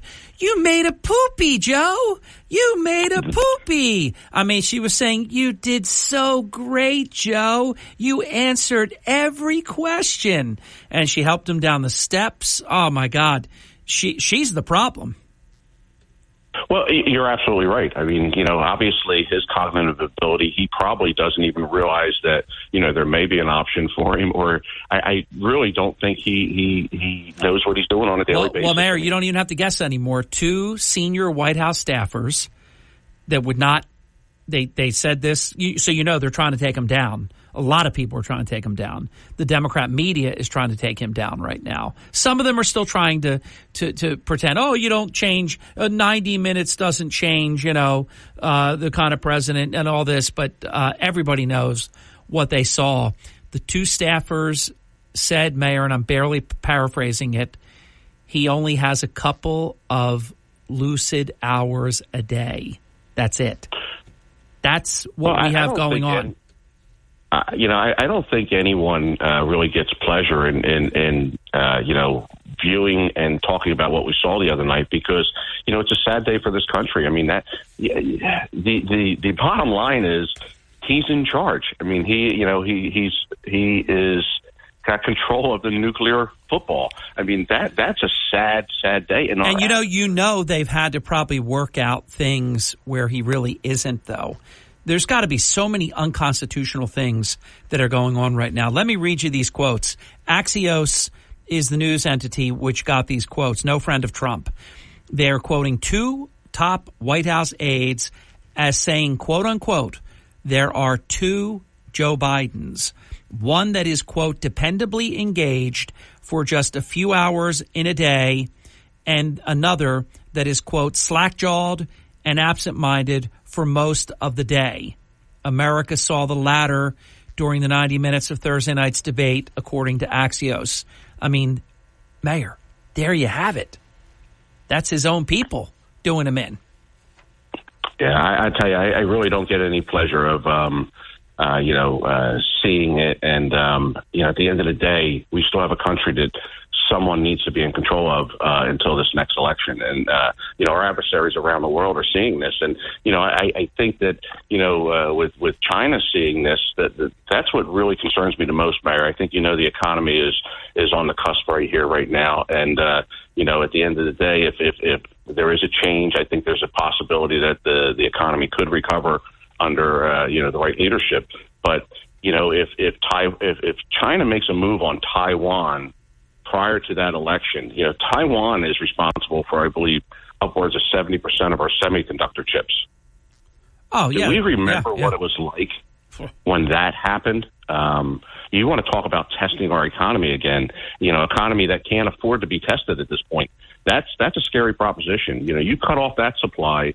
That's your cell phones, your washers, your dryers, your televisions, your iPads, anything, your cars.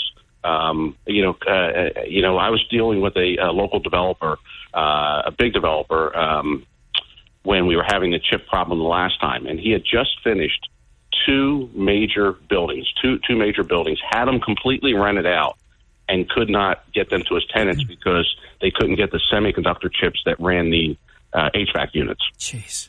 And you were selling cars, not you, maybe in some cases, if there was a nearly new and it didn't have it. People were buying cars without all the chips with like WIOs just to get the product because there weren't enough chips. That's correct. And what happens is when you can't, that was what the manufacturers came up with in order to keep product moving because, the product obviously stalled. Mm-hmm. But what happens when that, what that does to the used car industry when new cars become unavailable, now you have, unprecedented high prices on used cars as it is, they're going to go up even higher. And, it's a scary proposition. We need leadership in this country. We need to show strength around the world. And, we're not showing it. And the other night, whoever let him go out there like that, it was an embarrassment. Well, her name is Joe Biden. They want power so much. Look, this Biden family met at Camp David this weekend, and it was just already planned. Yeah, sure it was. And they come to the conclusion, Joe's just fine. Fire your aides. It's all the staffers' fault. This Joe Biden and the rest of these Bidens, they want the power. They want the money.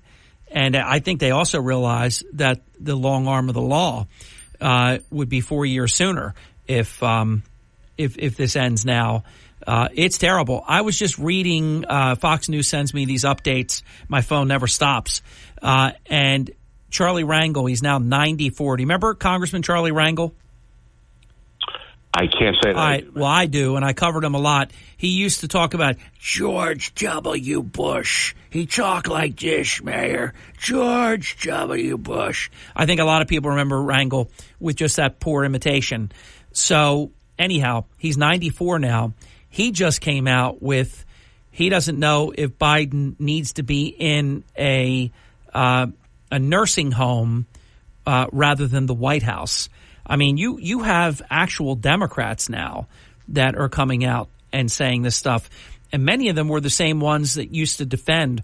What do you think about this one, Mayor? We can talk about it after the break. One of the things that I've been really aggressively trashing are all of these Biden enablers that told us we're lying when we said he wasn't up to it and that there's a problem here. We can see it. And that we're wrong, we're horrible, we're this, we're that, and that you just wouldn't believe what we see in private. We can't keep up with him. He's so smart. He's the smartest person. He's got these ideas. He's so fast. Nobody can keep up with him. We can't physically keep up with him. He's going to push up us. He's going to outrun us. I mean, they just lied about lying. And now we know. We knew it before, but now there's no denying it. I want to get your take on that when we come back. And again, we'll just say, we don't have to keep saying it. I'm with you. I take no pleasure in this. This is not, I'm not celebrating the fact that our president doesn't even know what his name is. It's that bad, just about. Doesn't know when he was president. Doesn't know many, many things. Sometimes thinks Kamala Harris is the president.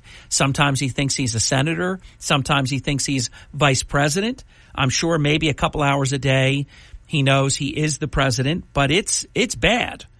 But what about it's like those 51 people that signed that lie on the night of the debate so that Joe Biden could say Trump's a liar and that's Russian disinformation. What happens to all these enablers? I think they should have their security clearances taken. I think that they should be disinvited to anywhere they've been considered to be an expert, and any propaganda that they put out to try to trick the American people. I want to get your take on that when we come back, Mayor. It is the Hurley in the Morning program. Hurley in the Morning. If you really want to know what's happening in Atlantic City, it's Harry Hurley every single morning. WPG Talk Radio 95.5. You're waking up with Hurley in the Morning on South Jersey's talk station, WPG Talk Radio 95.5. You're waking up with Hurley in the Morning. It's well-balanced conversation. WPG Talk Radio 95.5.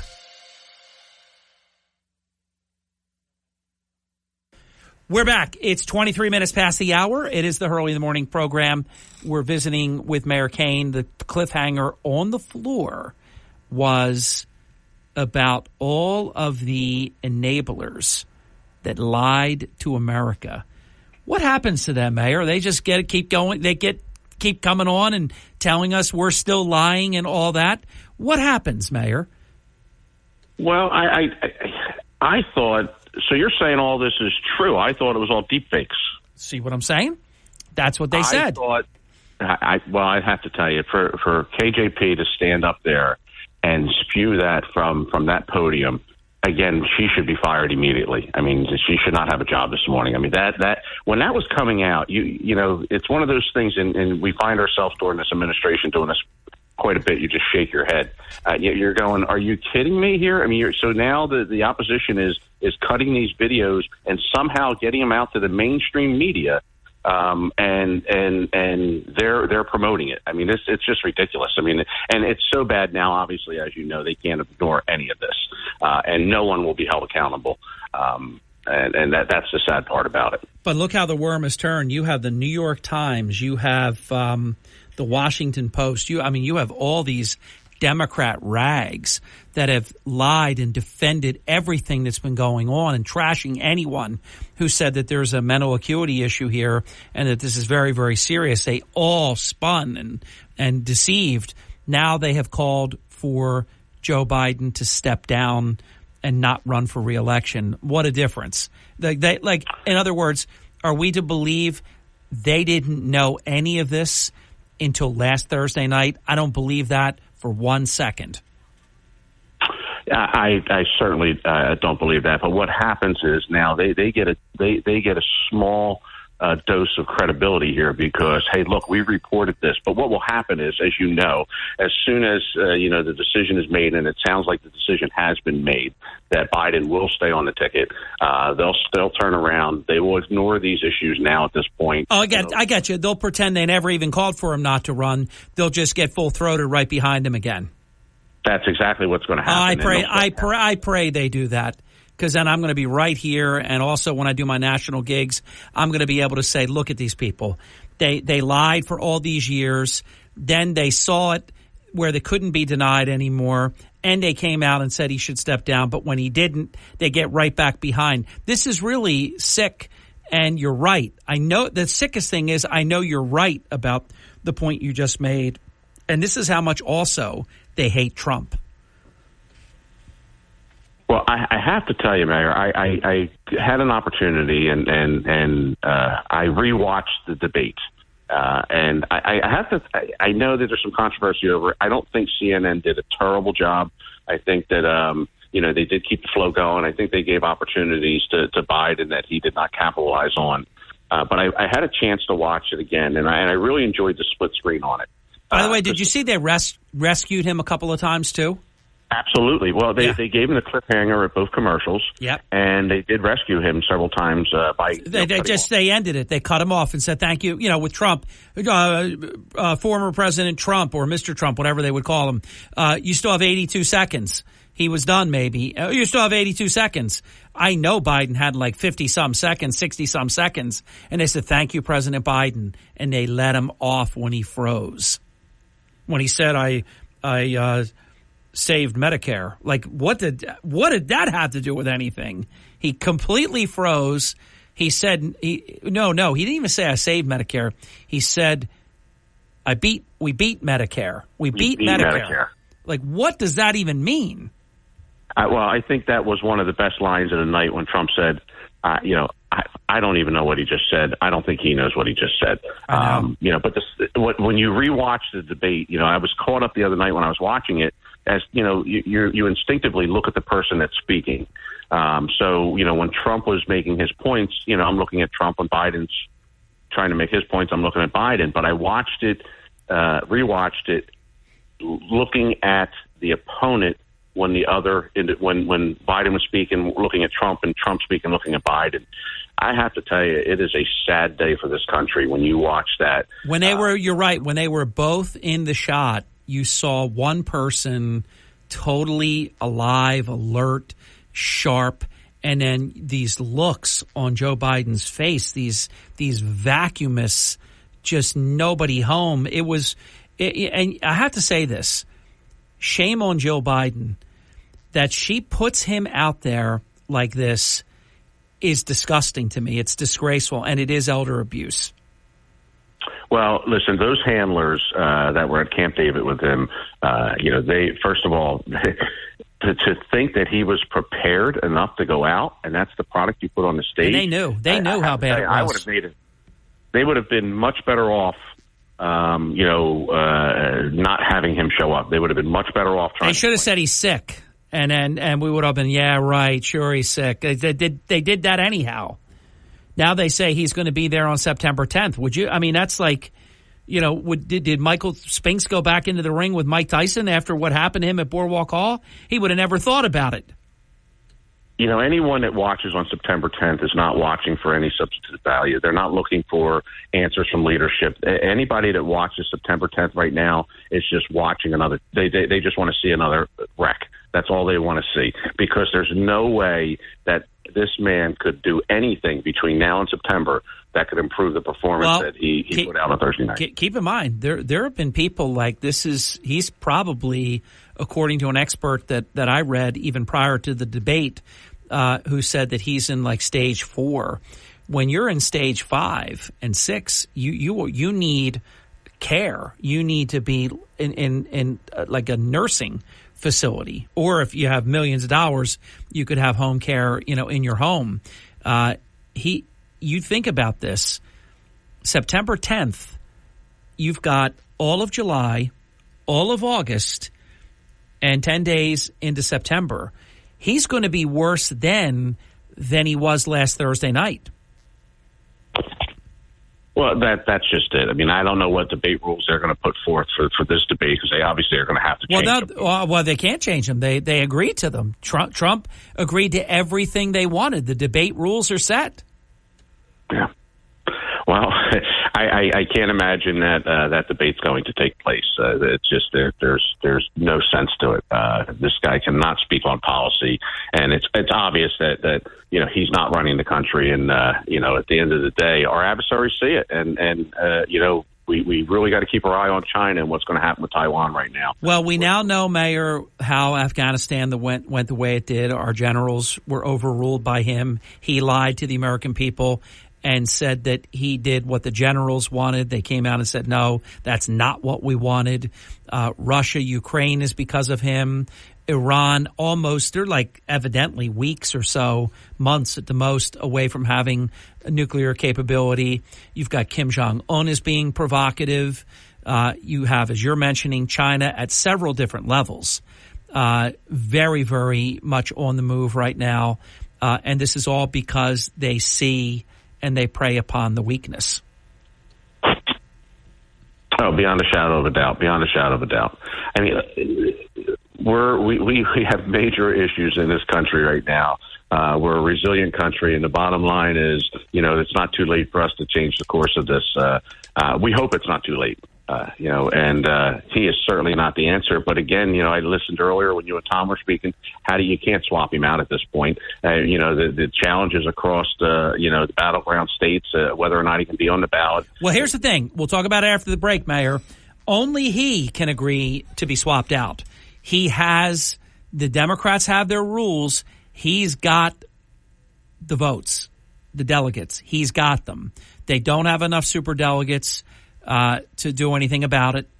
If they had a second candidate, if they would have let Kennedy have a shot in there, they probably would have had a way to broker a convention where nobody would have the requisite numbers, and they could put a lot of pressure on President Biden. But right now, Biden has all the power, not just because he is the president, but because he has the delegates. And the family has already met. They said, get rid of all your staffers, which he's not going to do. Get rid of them. They're the problem. You're not the problem. You stay. They go. You keep fighting on because they want power. So he's going to stay in. And here's the other crazy notion. Joe Biden polls better against Trump than any other Democrat that they have. That is sick. Now, let's wait. I think they're not polling on purpose right now because they don't want to give Trump a huge lead. They're going to wait a little while to see if maybe Trump will do something, or Trump will get into a courtroom again, or this immunity thing will go sideways and Jack Smith will get his court date. They want to have a change. Too much good Trump stuff's happening right now, so no polling is allowed, it seems. But because they should have already had 10 polls out by now.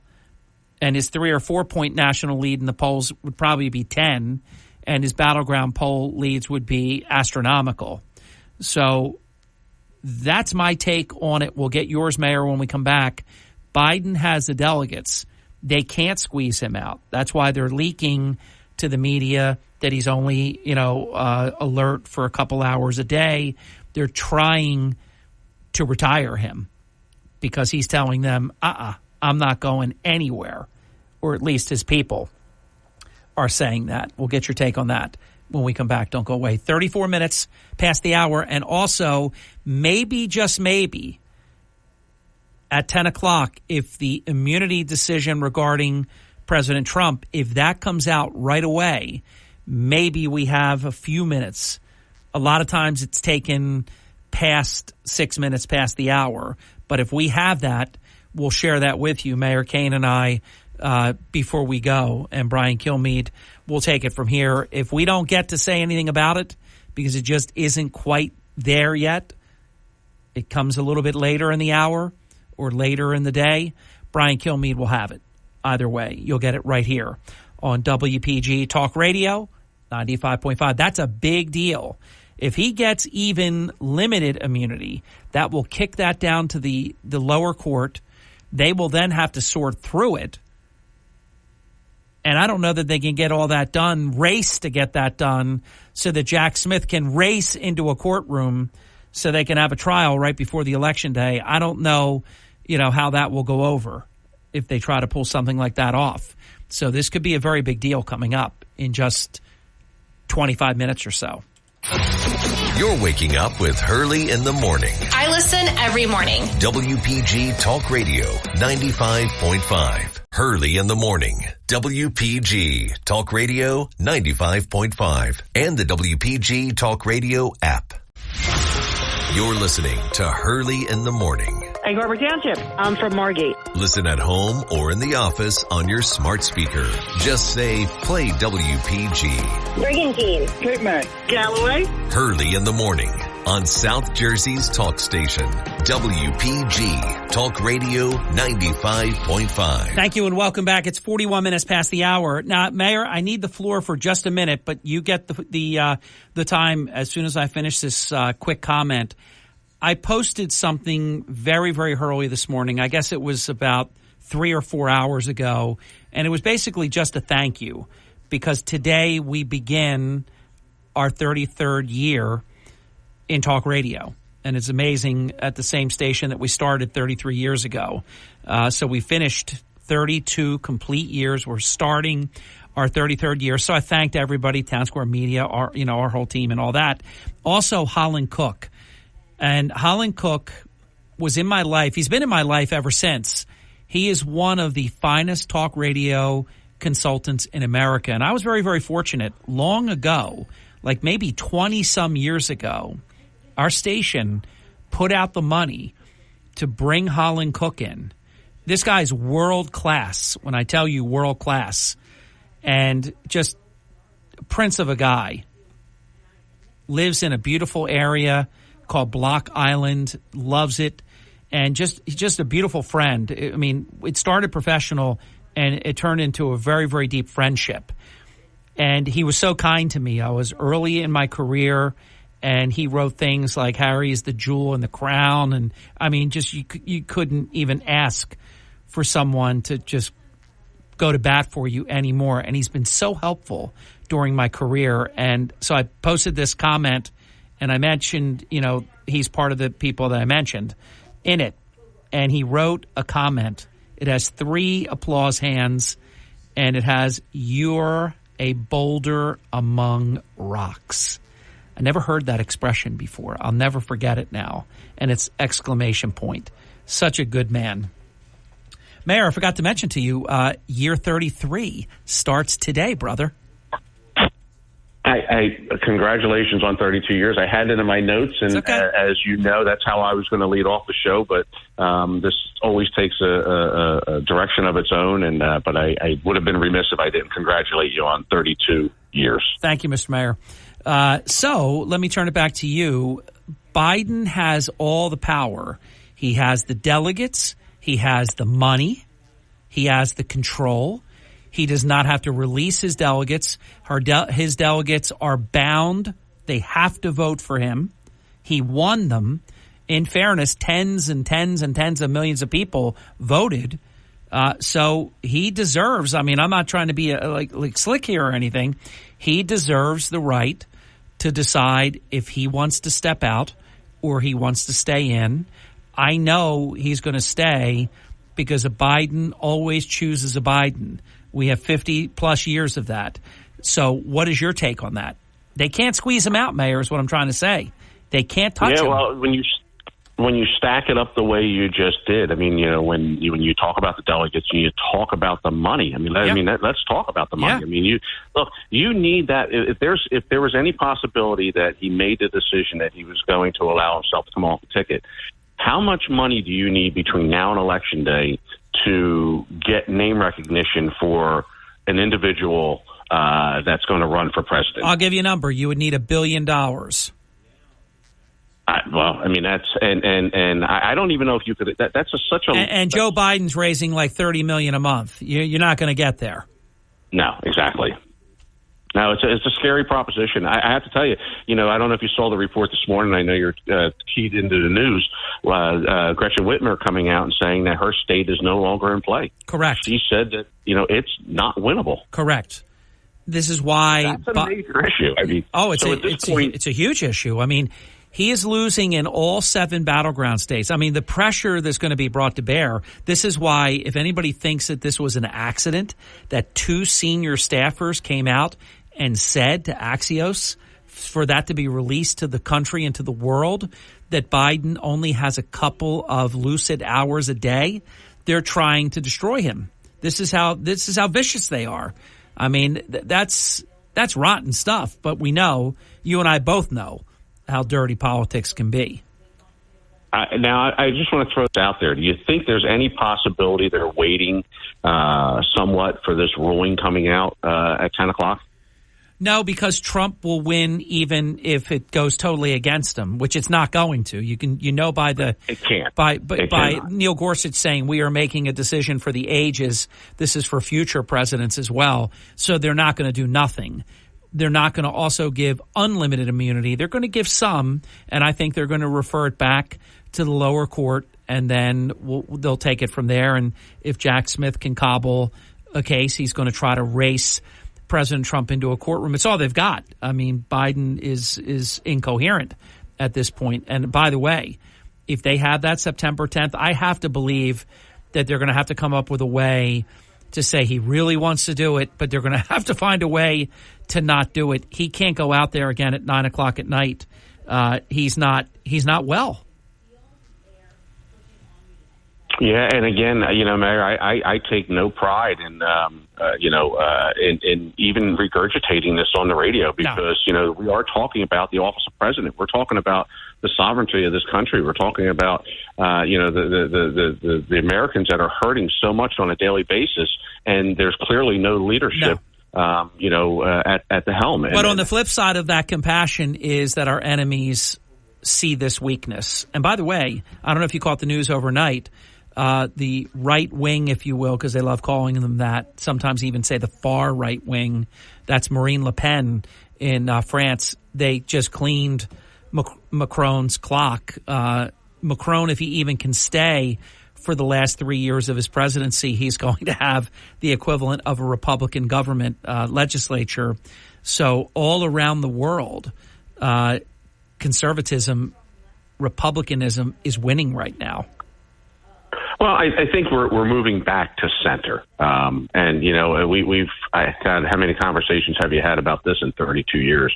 I think Americans, I think worldwide, not just Americans, they're tired of extremism. They're tired of the majority of society bowing to 3%. 1% to 3%. That's what they're tired of. And I think that's what you're seeing in these elections all over the world right now, the pressure that's being put on.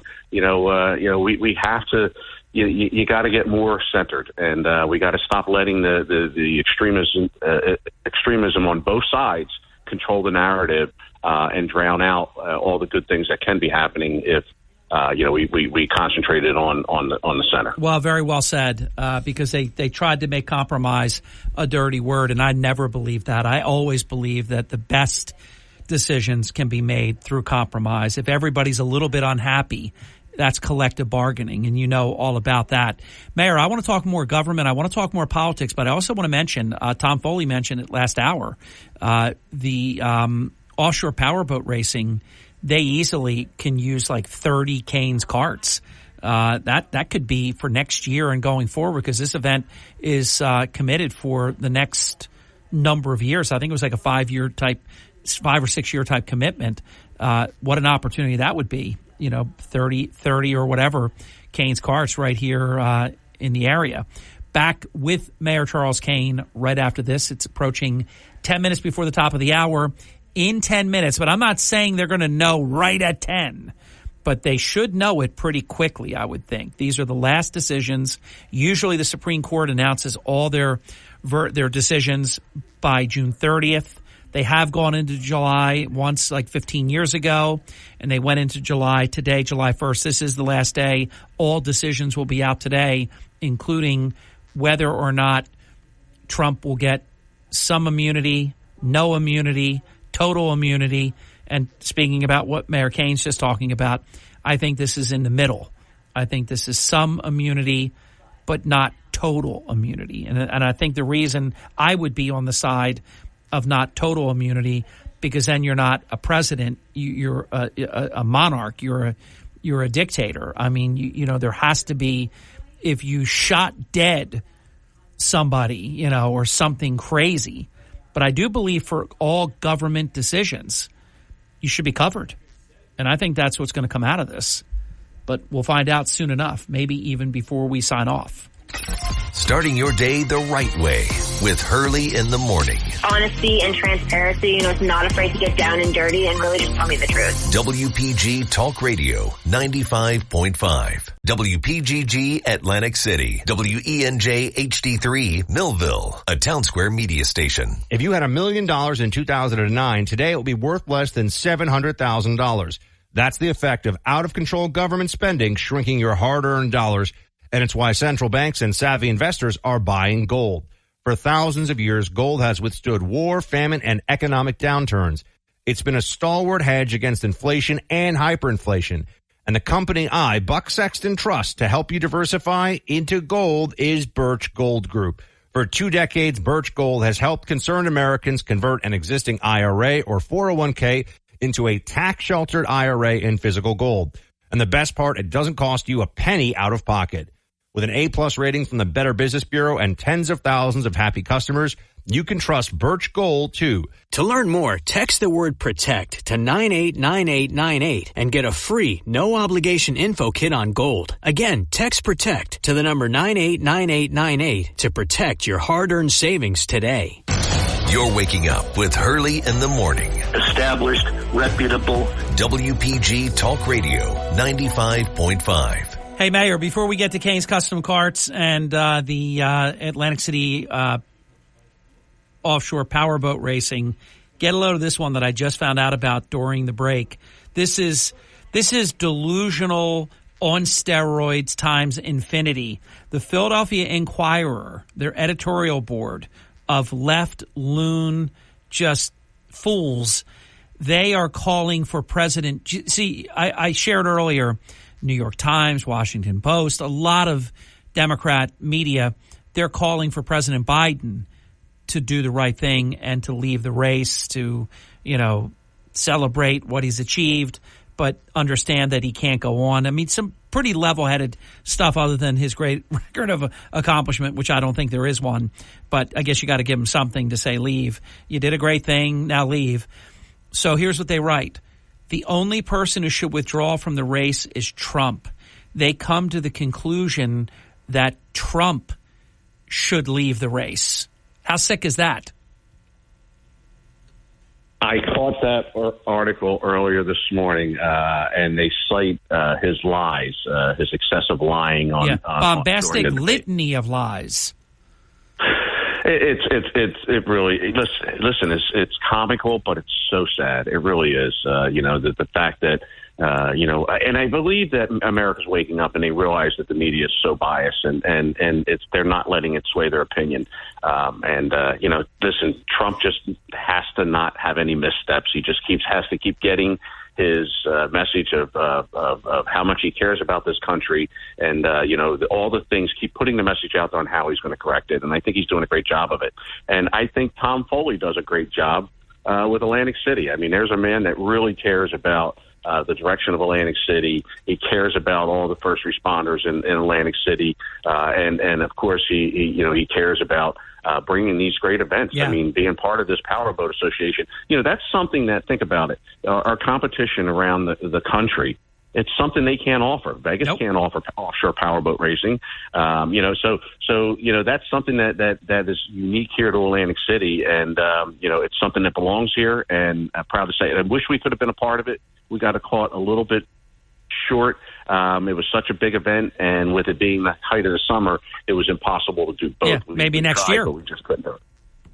If you knew like next year and the year after and the year after, hopefully it's something that fits your business plan, your business model, when you have time to prepare for it.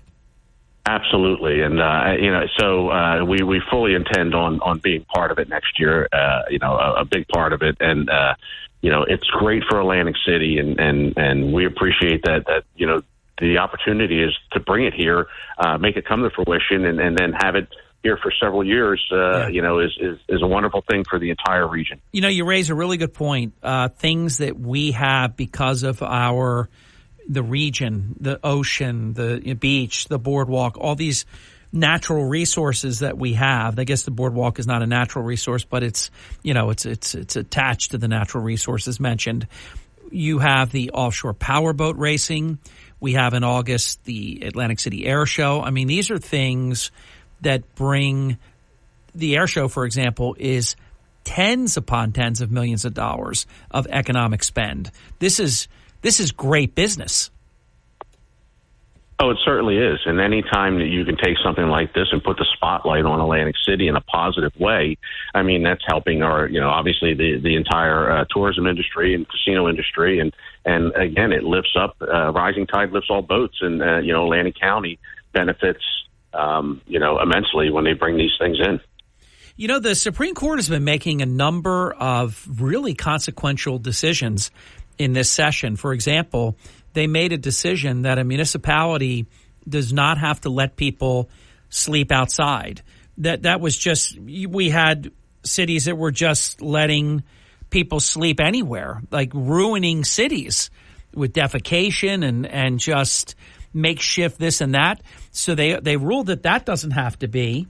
They just made a decision on this anti-camping law in a case that was filed. I think very, very soon they're going to make a decision on the immunity issue. It's been a very consequential session of the Supreme Court. Well, listen, the homeless pandemic in this country affects every single city, every single, and now, it's working its way into every small town. I mean, I hope that, our elected leaders are paying attention to what's going on right in the center of our own town, before it gets out of hand. It's a sad, sad state, but, it's something that we really got to keep an eye on, because you can ruin. Listen, look, what do you think of when you listen, if you take a few years back, what did you think of when you heard the word Kensington? You thought, hey, a nice shopping town, a great, nice little town. Now what do you think of when you think of Kensington? All you can do is see the videos in your head of these zombies, walking up and down the streets. Mayor, that was my grandfather's home, that area. He lived on East Gordon Street. You wouldn't even think about going anywhere near there right now. Look, it's an issue that needs to be addressed, and and I think that's what angers so many Americans when they look at this border crisis, which they're being told it's not a crisis, everything's fine, but they know it because they see it happening. They see the influx in their community. So we're taking care of these individuals from all over the world, which we're compassionate people and we want to do that, but at the expense of our own people. But we should do that in the best way, through legal immigration. I think we should even look at what skill sets do we need, if we need certain people in who knows what, area, what vocation. That's what other countries do. This was never supposed to be you purposely leave the southern border open, and there's been other borders that don't get as much publicity and just as many people. And here's my other fear. As it becomes self-evident that Joe Biden is going to lose, I think we're going to have a really big spike in illegal immigration. Oh, absolutely, and there is absolutely no doubt about that. I mean, that's already being promoted. Look, you got a window here. You got a window here to get in here and take advantage of the weakness of this country at this point, because they do realize, they see the writing on the wall, that window's going to close. Yep. 2-minute drill with Mayor Kane. The Supreme Court has announced the decision. See, this is how they choose to do it. They didn't bring out the immunity thing right away. They brought out the anti-camping issue in Oregon, so they upheld that, and now it's supposed to be any minute that the Supreme Court will rule on the immunity case. Do you agree with me or disagree, Mayor, that it's going to be some immunity but not unlimited immunity? Well, look, at the end of the day, you have to have immunity as president. You have to have some level of immunity. Otherwise, how could you possibly do the job? You can't be worrying about, if you're going to be prosecuted when you're out of office for a decision you made on behalf of the American public. But I do agree that, listen, when Trump said, I could commit murder in the middle of Manhattan, in the middle of the street, they took that, I think, a little bit out of context. But still, that's again, we go back to talking about the extremism. There's going to be some type of immunity. There has to be. Agreed. Completely. Closing comment, final minute. Well, Mayor, again, I'm excited. I was excited about this powerboat show in Atlantic City. Excited about all the great things that are happening, and appreciate all those. Including Margie that helped promote the city and get it out there in the public eye, and for people to see and come and visit us, because we have such a unique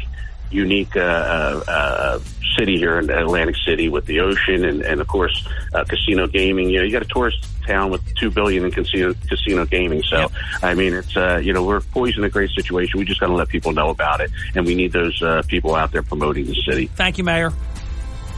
Mayor, I appreciate this time with you and your listeners every Monday morning. Remember, Mayor, it's always a great day to rent or buy a Kane's Custom Cart. I concur. See you, Mayor. Talk real soon. See you, my friend. Well. We are thrice, that's 3 times, published this morning on the digital platform of WPG Talk Radio 95.5, and that was even before airtime. All of them, in my estimation, are very, very readable. Check them out. A variety of subjects. Food, hard-hitting stuff. It's a nice mixture. This decision's coming out any minute on immunity. And by the way,